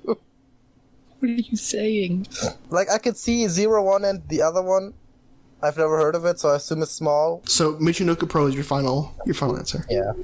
Yes. You are correct. Michinoku Pro was the fake. Action Zone Wrestling was also one I've seen a lot repeated like throughout everyone else's. So I was like, I'll save that one for that one. So it sounds like a fake one. I'm pretty sure they had a collaboration show. They had like a whole Infinity where they were in America. No, Hawaii. But they had another Infinity where they were in America. Okay, So- this is your chance to tie it up, or actually to take it. Actually, Walk away. I call bullshit. actually, I'm wrong. This one goes back to C-Boss because you've now had it's now tied. And I can walk home. You can walk home with it. You have the champion's advantage here. You can. Let's go. Okay. It's Stalker Ichikawa. Fuck. Your three companies are the National Wrestling Alliance, the International Wrestling Association, or All Japan Pro Wrestling. That's easy. Come on. Is it all Is that Japan? Like, all right. A question: is it all Japan, or like, is it when Akiyama renamed the company to like not being Zenihon to being like all Japan in Japan? Is it a different company? It's fuck you. You know what I mean. So I mean, You're so mad because you got fucked on. It was the correct answer. I hate right now. Why is it so easy, Leon? Why is it so easy? I'm not giving you tips. Fuck you. Tell me why. Tell me why. Because Stalker never wrestled. No. NWA. Watch out. If it was Konomama Ichikawa. That's true. It's a different game. No, we're not doing that shit because it's all one person. You know what the fuck I mean? Why would I know the NWA's been on some rough times now, but Some hard times. but Stalker, that one's tickling me. The middle one, I don't even know. I can't give you anything. And What's the middle one? IWA. Mid South? IWA, the Japanese one. Well, that gave me some information I could use. And then All Japan. If it was gonna happen, it would have been some Toryumon crossover nonsense. 2001, 2-ish. And I feel like in my heart I can believe that, but Toryumon was fucking around with the NWA titles. There could be some nonsense there. I really, truly, in my heart, do not know the answer. Leon, please give me something. Leon. You have a 33 and a 3% chance of winning. I think, once again, you're trying to fuck on me. Pick an NWA right now. Final answer. You are incorrect. Fuck. When did he have a match in IWA? He didn't. That was the correct answer. IWA is the fake answer. Alright, Sebas, I'll come in clutch for you. So, the company Stalker wrestled for was not the National Wrestling Alliance. It was not the NWA. It was the NWA Pro. NWA Pro. It's a different company. It ran from 2006 to 2012. What did you do in All Japan? Last year. Well, they but they have championship wrestling from Hollywood. NWA Pro is a version of National Wrestling Alliance. Alright, fair enough. Alright, tiebreaker. Tie time. Okay, for our special tiebreaker, how do you guys want to do this?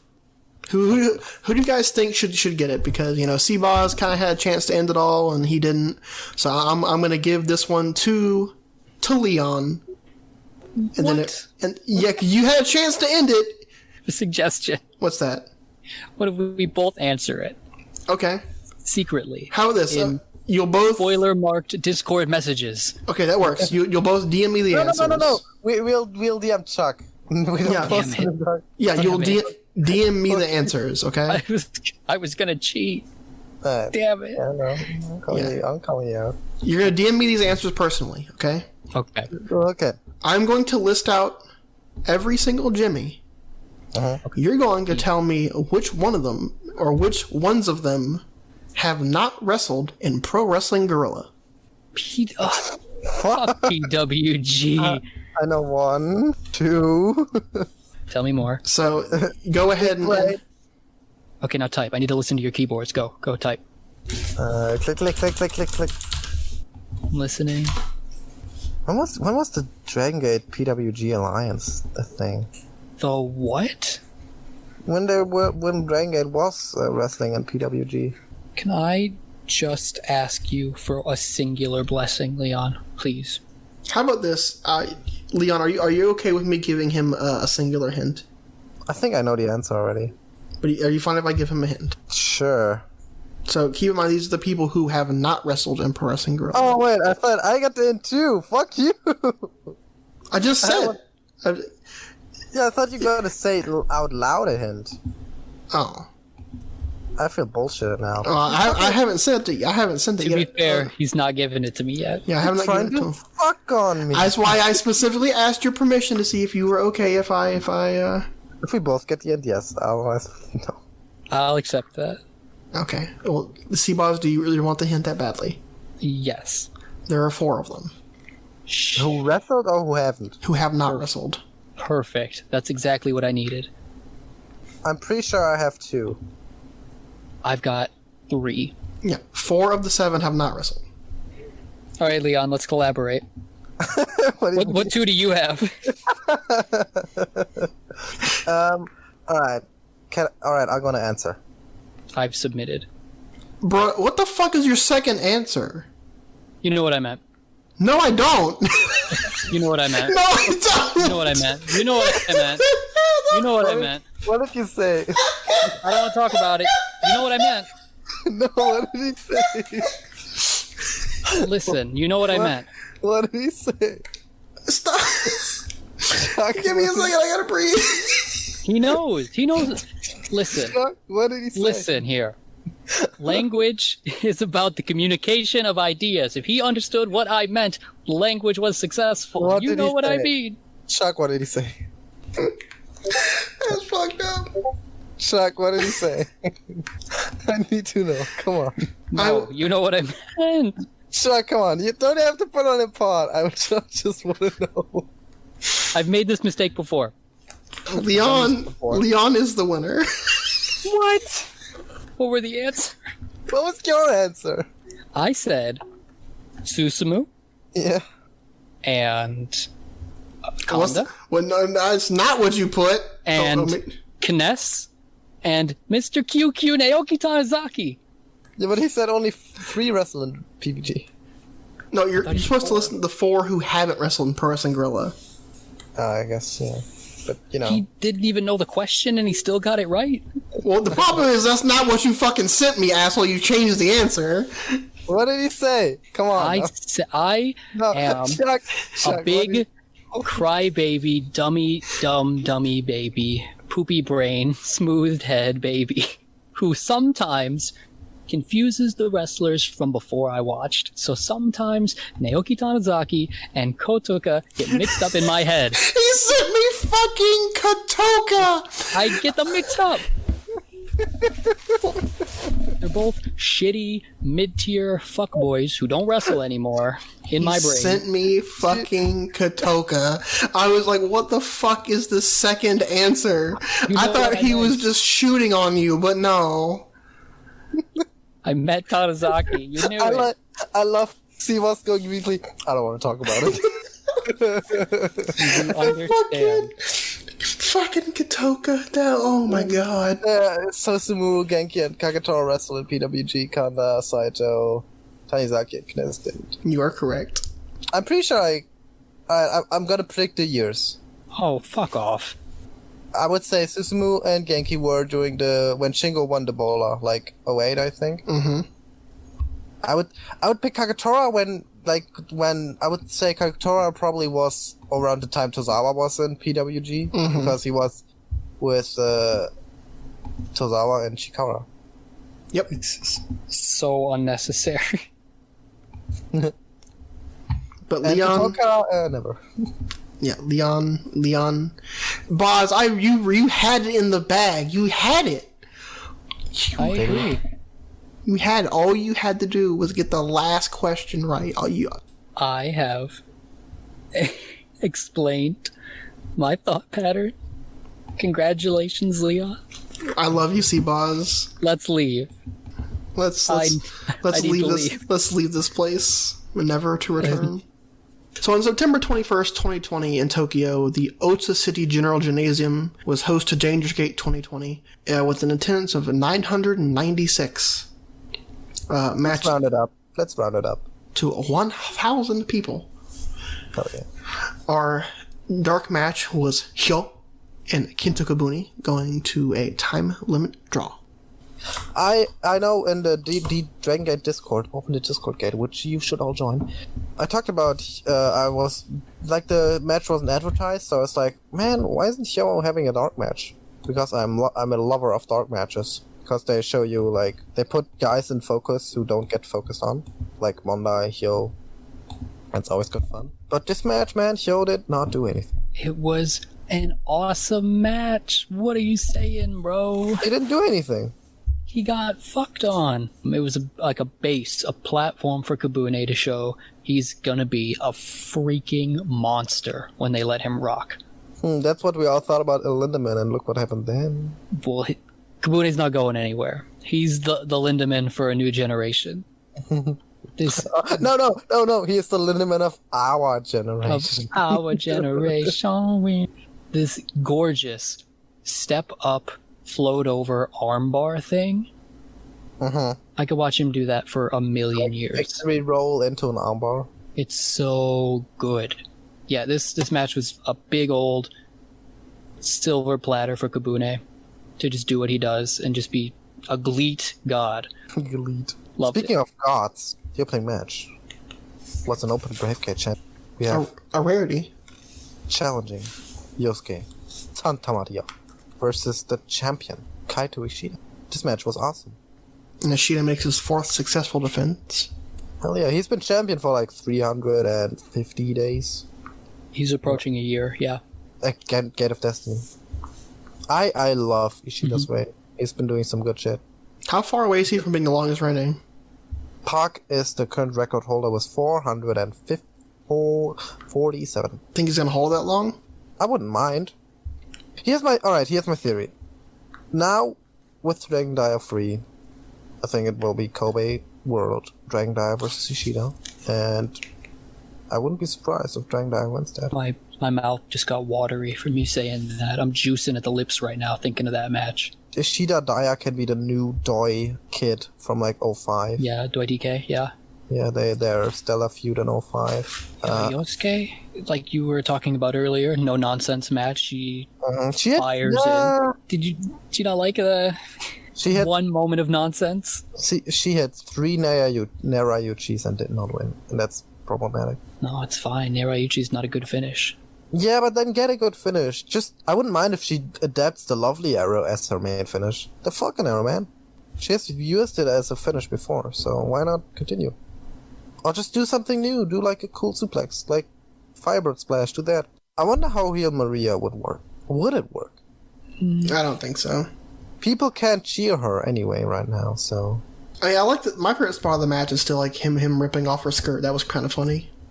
Dude, he did it again at a fucking house show today, and Doi had it on. Yeah. I was like, why is Doi wearing a skirt?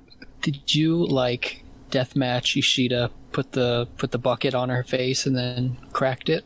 I'm telling you, Red's about to become that deathmatch unit, boy. You know, they're here to do the interference. They're here to be the heels. But I didn't really want that to happen in this Bravegate match. I didn't want the interference and the weapons, but... Maria kicked out, it didn't lead to the finish. She still had a hope spot after that, so I don't mind it. This was a pretty... I think if we're sort of tracking Jay's progress as a commentator, I think this was a really important show for him. I think he did amazing. Yeah, he did very good. Ho-Ho, on the other hand. I loved Ho-Ho on comms. But you got to see, it was like a role reversal. Usually, Jay's the second chair, Larry's driving the ship, but Jay got to drive the ship tonight and sort of walk Ho-Ho to these commentator moments, but he did fantastic. Yeah, Jay's awesome. I really don't want this, like, Larry Bukini guy or Rich Bukini or... whatever the hell his name is. Lenny Leonard, I don't know. Like, I don't care about these people, don't. If they're on English comm, I'll watch Japanese comm. If Jay's on English comm, I'll watch Jay. Do you think they put it in the opener because, like, new fans maybe, so free on YouTube? Yeah. Maybe, yeah. It makes sense. It's a trick that they're getting better at utilizing. I think it was a great opening choice, to be honest. I also like the reasoning of Ishida going, you're a comedy wrestler, fuck you, opener or nothing. Ishida got some new gear, though, and it's awesome. I don't like the green in it. It's callback to the green Oni mask. I just don't. It just doesn't. To me, it just sticks out too much. It, in my mind and in my heart, doesn't live up to the Bravegate challenge from 3 years ago from Yosuke, but it was still pretty good. Against? Kage?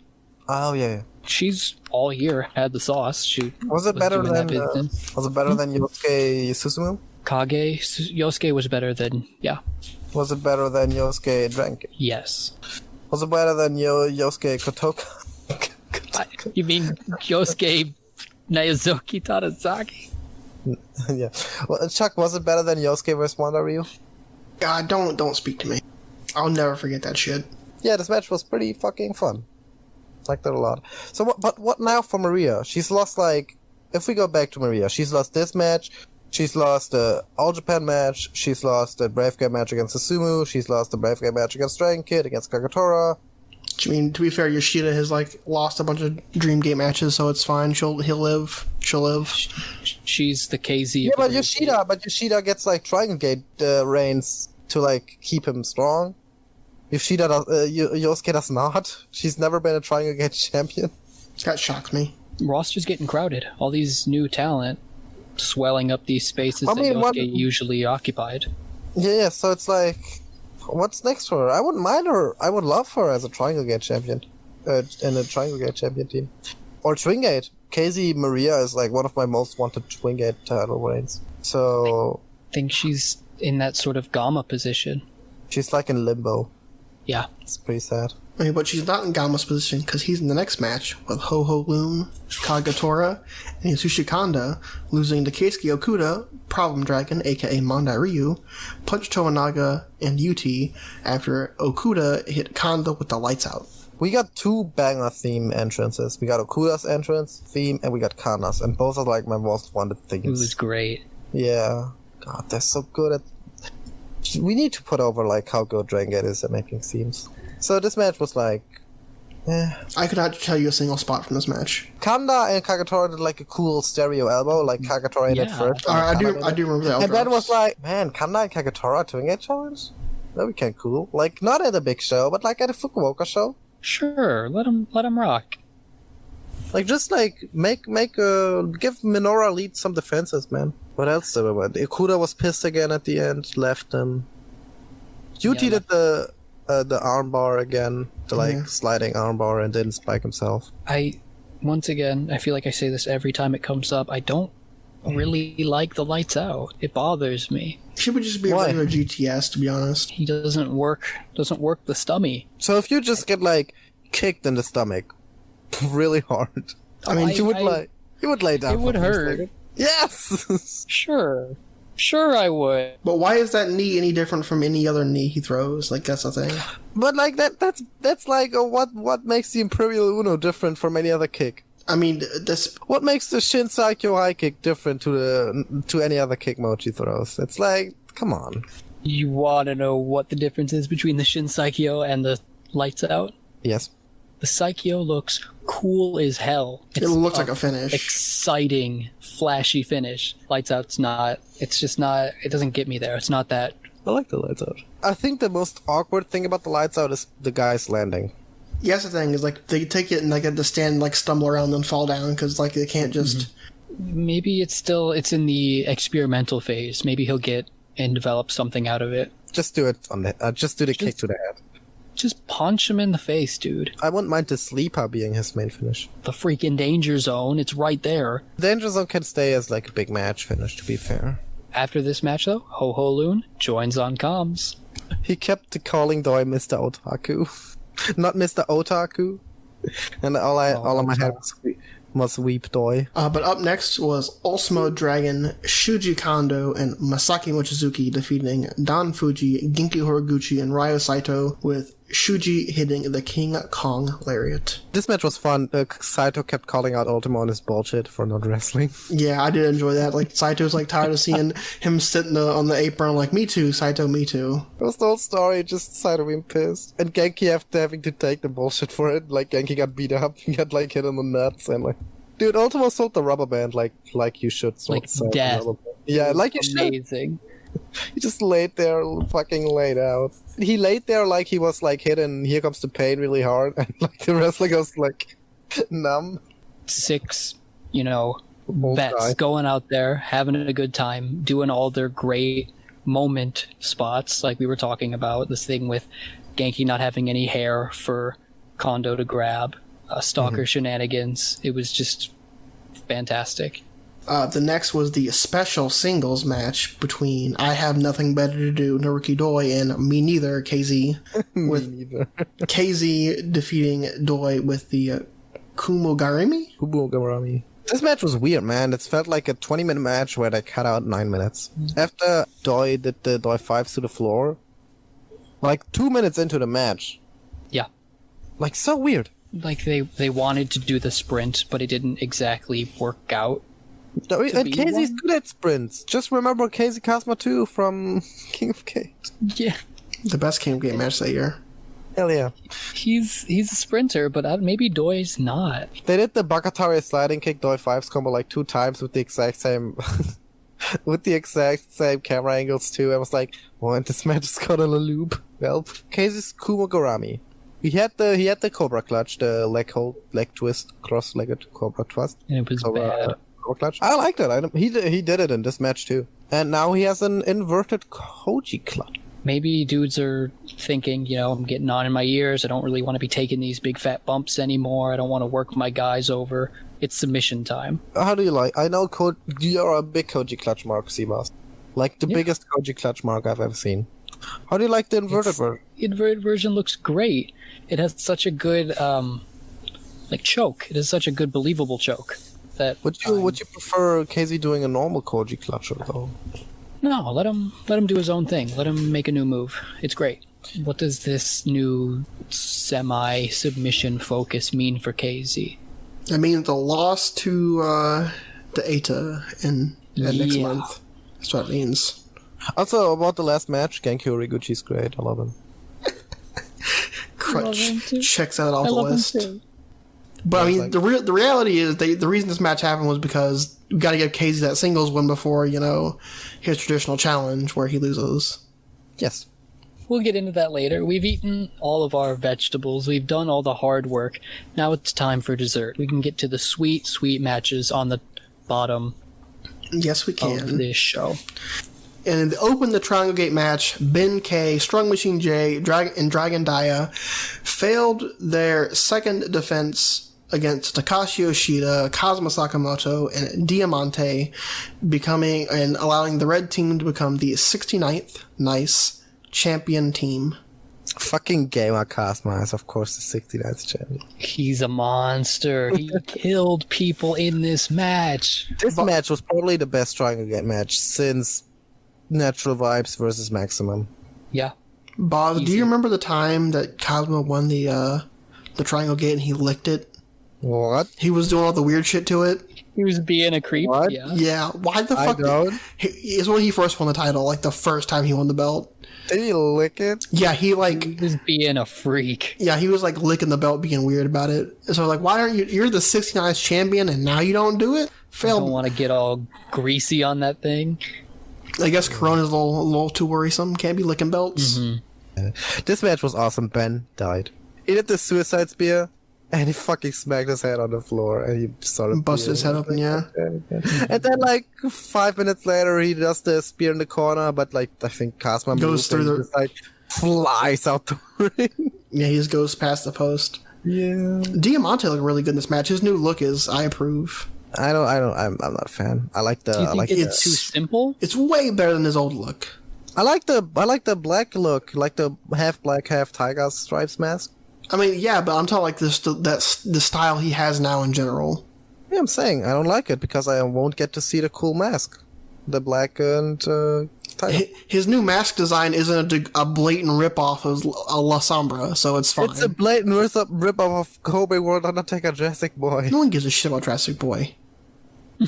Fuck you. You take that back. You take that back. The black tank top look, I like that look.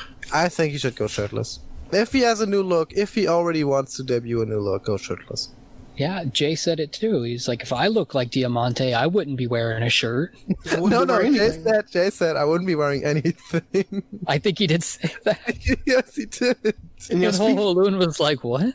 speaking of looking good, I like Daya's little e-boy, like hair sticking out of his mask. Daya also got new tights, and Jay got a new mask. A good mask. Daya did some new stuff too. He did like some crazy head scissors. Diving DDT was new. Yeah, Diamante versus Daya was a good pairing. Yeah, alright. When Yoshida and Kazuma back body drop Diamante into a 450. That fucking Flipped ruled. on him, bro. That was He good. tried to flip on me. It was crazy. I did not expect that. I expected like, oh, he's gonna do a senton, A like splash, yeah. he's gonna like back body dropped into a senton bomb. Nope, fucking 450, and it didn't even look half bad. It was weird seeing him with ice though. He's slowly getting less masks, so when he loses it doesn't matter. To get ready for it, yeah. This was only the second defense the J Dia Ben trio had. Which is kind of crazy. You would think they had like more defenses because they were like primed to be like an ultimate Triangle Gate team. There's more Dragon Gate people I would want to see challenge for the Triangle Gate than I did there are Toryumon or Red. So That makes sense, yeah. Yeah, that makes sense. This match was so good though. This was my match of the night. Do you see them being a transitional team, or they'll run a little while? It's interesting to see, like, maybe they want to go Dia for the Brave. Yeah, I think it's to sort of... They've done the work of building up the young guys, now let them go be free. Let them go prosper. Who's gonna be the next challenger? What do you think? Some bumblefuck DG team. yeah, I think there's some DG team. Maria, Punch, and Monday. Not that bad, but something a little to that level. Maria, Punch, and UT? No punch. Perfect. You can find someone that's not mid tier. You know, let's move on. Open the Twin Gate Championship match. Kota Minoura and Jason Lee defend their Twin Gate titles against Susumu Yokosuka and Dragon Kid after Jason hit the Hong Kong Tornado. Bruh. Why did they have to go so goddamn hard in this match? This match was so good. It was amazing. This match wasn't match of the night. Yes, there too. There were two. There too. Mino, Jason Jason, and Coda. they Oh. won. This is it. This is all I ever need. They're so good. Like, you have Minoru throwing around people with backbreakers and suplexes, and Jason just coming and flying with kicks. I like it. I love it. The seed I sort of planted earlier in the show, I was going to say, this team really felt like a Kota Minoura vehicle. It was all like, look how good he is, look at him getting all the finishes with his new new gong. But this night totally was Jason Lee saying, I'm an equal member of this team. Look at me. Yeah, they didn't come out with the Minoru song. Yeah.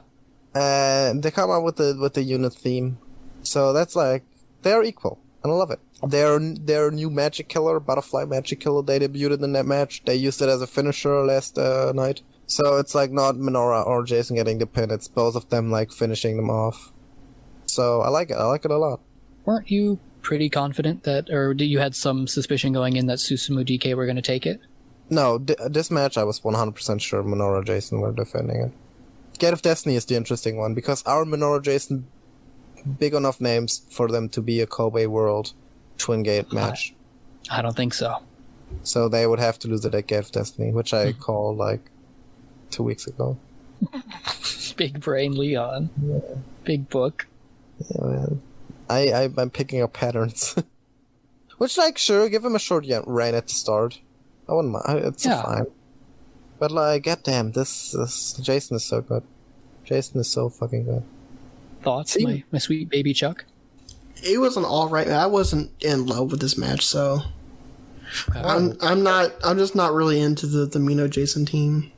But you like Jason, right? He's alright. Like, the bigger problem is not Jason. I'm not a big fan of Kota. It's the Kota part?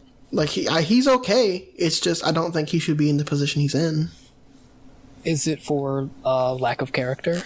Lack of character, and it's like, maybe I'm just stuck in the olden days of when we had, Skywalker and Mochizuki Dojo, and it's like, You Mochi Dojo, Mark. but it's just looking back at, like, of all these guys that are, like, Dead for nearly a year. are doing stuff, Man's got the sauce. Man can't throw you around. That man has one good slap of his fucking career and hasn't been able to match it since. This match fucking exceeded that slap. Fuck off. I mean, like, I'm speaking, like, that's the thing I always remember is, like, him doing that one slap, which was great, and then every single time he tried to slap after that, he has fucked up and it has not been nearly as good. Jay's reasoning, or the example he tried to give on commentary, was that Kota does a lot of training in secret. He's very undercover about his growth. So it was this sort of like undercover exponential growth that Kota has emerged from. That's really surprising people. I just wish he would start wearing the black gear generally. Yeah, the Yamato cosplay is not good. And white gear, white isn't a good color on him. Kind of missed the pants, to be honest. Those shorts, those tights, they're kind of small. He stole the Hyo gimmick, to be honest. If- Remember the Mochi Dojo Hyo pants? Oh my god, yes. They're like tiny. Like, if this is trying to be a little taste for the audience, I think he's doing a good job, is all I'm saying. I do like that Jason and Minoru come out in the same colors. Like, if Minoru wears white gear, Jason wears white gear. Yeah, they look very cohesive. And if Minoru wears the black gear, Jason wears the black gear.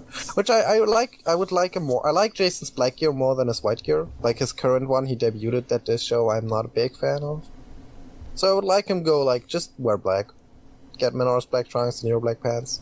So on to the main event. It was the Steel Cage 6-way match with Yamato versus Kai versus Masato Yoshino versus Eita versus BB Hulk versus Big R Shimizu. The order of escapes was Kai escaping first. In his stipulations meant he joined Red, which he did turn on Yamato and screw him over to do that. Hulk then escaped, which was fine.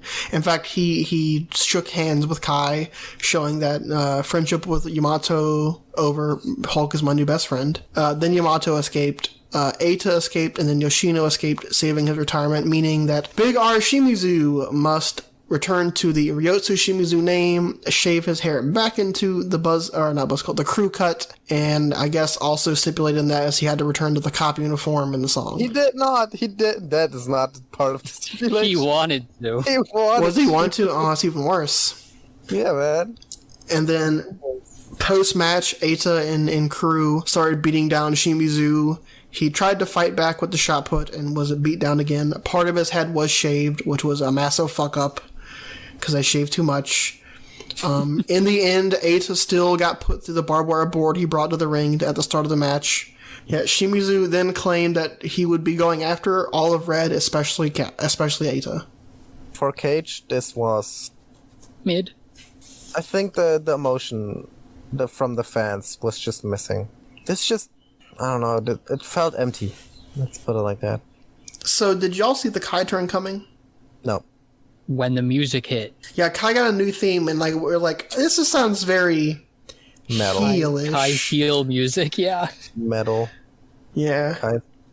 It's a good theme, like, Kai. That's the whole thing. The only knock the entire night I'll give on Jay for commentary is he spelled out this Kai turn way in advance. He kind of gave up the goose. Yeah. Well, what did he say? As Kai is climbing, or as Yamato's climbing and Kai's behind him, Jay's like, what's Kai doing? Oh no, what is going on here? Oh no, Kai, what? Did he do that? Yeah. Yeah. But then he tried to change his soul as like, oh no, never mind. He's just running interference for him. He kind of spoiled it. If you rewatch the match, you can see when Kai climbs up, Red is not trying to interfere with him. It's just, isn't it Kaido bringing up the tub? Hyo brings up the top when but that's when Kai is turning. But before that, Kai climbed up multiple times. Red was not interfering with him at all. At all. Well, they have no reason to. Fuck, if he escapes first, he joins if us. If Dragon Gate makes someone turn, it makes sense. It's like with the Shimizu Kai, like, if you win, I'm not gonna switch my number with you. Wink. Yeah. They laid that down pretty well ahead of time. That also, I also forgot to mention, since Kai escaped first, Eita has to defend against a Dragon Gate member. A Team Dragon Gate member. They played that stipulation to some pretty funny moments in the early stages of the match where Kai's like, oh no, I forgot the stipulation, silly me. Yeah, and Casey's like keeps yelling at him to stop. Yeah. And Casey just with the air horn on the interference is like, come on, that's such a douchey move. The necessary, silly items. We got boxing gloves on sticks. I feel like they turned... Yeah, I had a lightsaber. I feel like they turned it down, though. Like, there was not a half-naked Gamma running down, spitting Gamma juice on people. Wasn't any volleyball or soccer ball guns. Only tennis balls from the big Yoshino guns. No, but Yoshino was like fucking whipping baseballs at Big R at one point. Yeah. There was no karate robot mochi, which is sad. Like, come on, give Yoshida an Xbox controller and let him scream uppercut. That's all I want. The moment of the match to me is, at one point, I think it comes down to, like, Yoshino, Eita, and Big R. And Eita... Oh my god, I know what you're gonna say. Eita, like, slams him down for a move, and Yoshino's climbing up the corner, and it looks like he's gonna do the Otakabe. And this motherfucker jumps straight up and does a spider turn, grabs the cage, and starts climbing it. Like, in one motion. I was like, what? He's just stunting on people. You can't just do that. And then Eita gets him down by spanking his ass. Chuck, how do you like the Big R in the middle of the ring screaming give up when he was in the Solar thing? I have mixed feelings on the finish, which I'm not sure you want me to get into. Yeah, sure. Why? That's why we're here. Yeah, I'm glad she was his back as a face. And this is going to be more of a knock on English commentary than anything else. But the ending is like Shimizu sends Eita through the wire, and he gets his revenge. And then Yoshino comes in, and yay, I didn't retire. I think they tease that he's not gonna actually he's gonna retire later on. They're postponing it. But yeah, then the 4 month break. Yeah, and then they basically Doi and Saito, which actually plays up something that happens at the next show, kind of turn their attention to Shimizu, and I think even at one point Yoshino during that speech like mentions that Shimizu almost beat him and stuff like that. Yeah, and they put him over, and they're basically, yeah, it's time to get out of the cage, fuck off. But then English commentary says, well, it was probably all sarcasm. I'm like, why? What the fuck? You know, we're meant to be making stars here. It serves nobody. It just makes Big R look bad, and he's like, he already just fucking lost. He doesn't need to look worse. So I mean, we can detect from the Kobe show that Toy and Saito were not sarcastic. Yeah, like eventually it is revealed, but I'm saying like just that was kind of frustrating to listen to. Big R's the first guy to lose the cage back to back. Like I'm hopeful for him to become something and to be a face again, and I did enjoy his match as Ryozu Shimizu, but I hope he drops this shit soon. Theme is fine. The unibrow and the blue gear is not good. Not good at all. I have enjoyed what they're doing with Ada, where like, bro, Shimizu took his fucking step like a man. What are you doing? Why are you being a chicken about this Dreamgate shot? But how do you get Shimizu out now? That's the question. I mean, how do you get him out? How do you get him out of the cup? You suggested this before, but granted, it kind of doesn't make sense now because they've announced a challenger for the Dream. But the original thought that we had was they'd have Ben challenge, and Ben would challenge, lose, get beaten down, and then Shimizu would make the save because, you know, that's his ex-friend, and he, like, makes it serious. Well, I assume they're going to have to do it like they did with Matt Blanky, where Red just fucks with him too much, and he's like, you know what, I'm tired of being the cop, I'm tired of being Mr. Nice Guy, I'm here to make good on my word, and I'm coming after you. To me, it seems like they're laying the groundwork for him to get the face sympathies really quickly. Like, he's this endearing goofball, he's really playing to his roots, and the audience is eating it up. I don't mind him losing the Big R name at all. It just seems like a quick, efficient way to be like, our silly goofball's back, but he can become serious at a moment's notice. I think, I was talking with Lino about that, he brought back I can't pronounce his Boston Crab, his high angle Boston Crab finish. Kamayari Koen my crab. Yeah. The Shimizu crab. So he's using that now, and I kind of theorize that he's going to hold off using the shot put slam for a while. So when he does hit it, like whenever he becomes serious, it'll be like... Even when he teases it. Yeah, it'll be a big thing. Yeah, like right now he wrestles... Like I started when he was still Ryotsu. And he wrestles exactly like Ryotsu Shimizu. The airplane spin is back, the big swing is back, the sky high, the hanging bomb is like even higher than before. I love that. Yeah, he wrestles exactly like him. I guess we could transition into the following show. The two big things were his Shimizu had a singles match with Punch, where we didn't know at the time he was going to come back with the gear. We knew he was coming back with the theme song because he had mentioned it. But yeah, he came back in the blue cop uniform, the painted on unibrow, and he has his match, and he dominates Punch the entire time essentially. Red hits the ring. They beat up both of them, and then Team Dragon Gate doesn't come save their friend, you know, Punch Tominaga. Team Toryumon comes to the save and is like, we're tired of seeing this. Mm-hmm. And I guess they come to the conclusion that Team Dragon Gate doesn't want anything to do with Shimizu. So Doi and Saito said, well, we're going to take you in, and we're going to be our own group called Our Generation, and it's just going to be the three of us, even though they're still technically a part of Team Toryumon. So we're getting units back. Yeah, kind of laying the groundwork for, like, once this is over, they're going to remain a group, which Doi, Saito, and Shimizu is a pretty bitchin' group. A firm core. Alright, so I hope this leads to new stipulation when Big R gets serious, alright? Mm-hmm. Instead of Ben getting beaten up, we get Ryo Saito versus Eita as a Dreamgate match. Eita beats him, beats up Saito, beats up Doi, Ryotsu comes in and fucking lays out Eita. You know the He-Man Prince Adam nut face? No.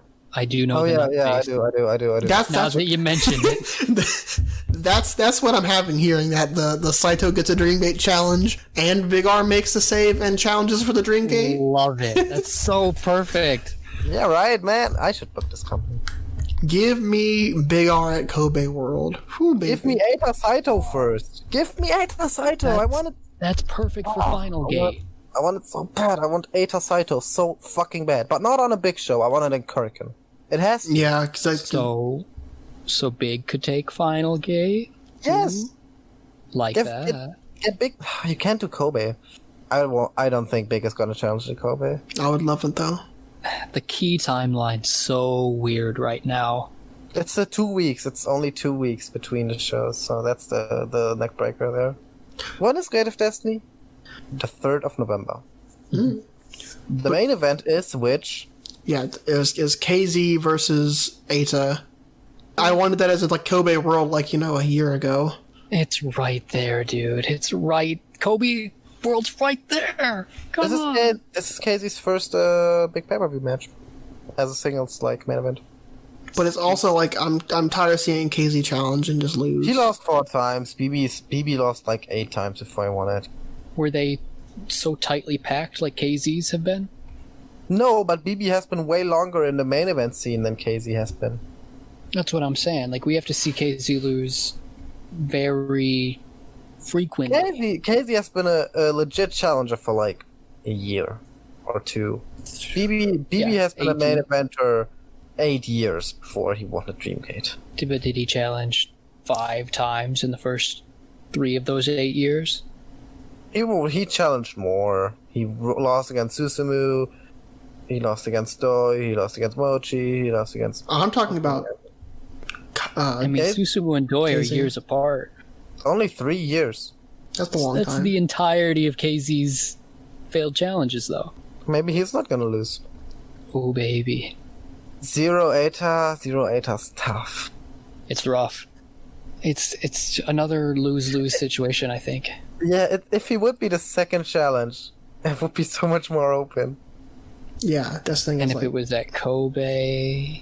And the other development was seeing Kai for the first time in red. He has grown out his facial hair. He wears a red t-shirt, and he has red skinny jeans with stuff painted on them. So cool. Cool's a word. I wouldn't use that. But that's the point. He's supposed to look like a prick. He doesn't look like a prick. He looks like a suburban mom who spilled paint on her red pants. I gotcha. See, that's you getting worked by Kai. But he does have a new finish. It's like a elevated wrist clutch media impact. It's modified electric chair driver. Yeah, it looks devastating. I was like, you guys really made a UT take that, of all people? It's an awesome move. It's called Medio Impact Kai. Like the Solar Shinta Kai, but he's called Kai, so. It just hurts pain watching UT and Kai fight. Yeah. Like, when Kai turns, one of the first people that go after him is UT. Kai beat his ass quick, and I was like, that's pain. One singular match with New Kai, and I'm in love. That's big star vibes, big Dreamgate contender monster vibes for me. Really? Oh yeah, I loved everything about it. I would say he's a solid 4 in RED. You have Eita, Kaito, and BB are above him. I would put him above Kaito, but Kaito's champion. I would rather put him above BB than Kaito. That's fair. No, in the current sort of red ecosystem, but I think as this new persona, he's got the sauce to get to that top level. Shingo muscle bully type character. You have enough of that, to be honest, alright. So to kind of wrap this up, coming out of the cage, we kind of see the direction that Kobe World's kind of going to, and where the future of the company is for a while. Is there anything any specific thoughts that stick out that you guys want to talk about before we wrap it up? It's both very close and very far away from Kobe, and that's kind of concerning to me. I don't think I could confidently tell you one match on that card, and it's a month away. Ishida versus Dia. I would love that. This may be the firmest match I have in my mind. The problem is they have to get through Dangerscape, or not Dangerscape, Gate of Destiny before they get to Kobe. They should have done Kobe this month. There was a secret special development in the show as well that we skipped over. What's that? It was. Yosuke's new boyfriend. Bodyguard! The bodyguard! Oh yeah, I forgot it's a Gate of Destiny matches. Bodyguard versus Dragon Kid. That's the like, I guess that's everything before we start wrapping it up. All that's to say, it was a really solid month. Probably the best month for Dragon Gate this year. Yeah. In terms In of a show long while, quality. man. Everyone fucking worked their ass off. Especially Benkei. Benkei working like a man with wants to die. He worked the back of his head off. I respect that, man. And with that, thank you for listening to this episode of the Dream Key Podcast. Thank you to all our supporters. You can check us out on Twitter at Dream Key Pod. That's all one word on Twitter. Leon, if they want to hear your bodyguard takes, where can they find them? But if they want to hear my spicy Doyle and skirt takes, follow me at Leon_old-type. And C-Boss, if they want to hear your opinions on Wrestle Association R, where can they find it? If you want to hear me tweet about Dove Pro Ace Naoki Tanizaki, How much he find- sucks. you can find me at CEOZ_1020. So why do you hate Tanizaki so much? He's boring. Sucks. In Dragon Gate. Fair. If you want to see my memorial tweeting of Big R Shimizu, you can find me. It's memorial. He's dead. I can say his name in passing. Alright, fair enough. You can find me at CHUCKN0RRIS550 as in the number as Chuck Norris 55 with a 0. And we want to thank you one last time for listening. See you next time. Oisu! Oizu! Oisu. Can we do it like all three together? Okay. 1, Alright. 2, 3. Oisu! That was actually I expected it to be.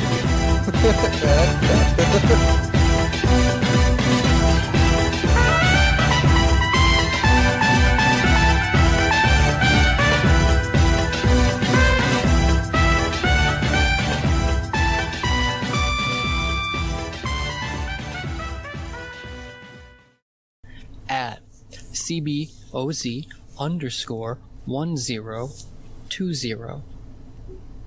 Actually, wait. What does this 1020 stand for, Seaboss? It's my birthday. Oh, happy birthday, Happy Seaboss. It's October 20th, bro. What? So? It's not my birthday today. So? It's like, I can still wish you a happy birthday when it's there. I don't accept. Dragon Taika. We did not even talk about Yoshino's homecoming. Well, sorry, single cam just takes away. Buy the DVD if you want to see multicam, Mark. Mark. You fucking shut up, cunt. I got you for 3 minutes, Spider-Man.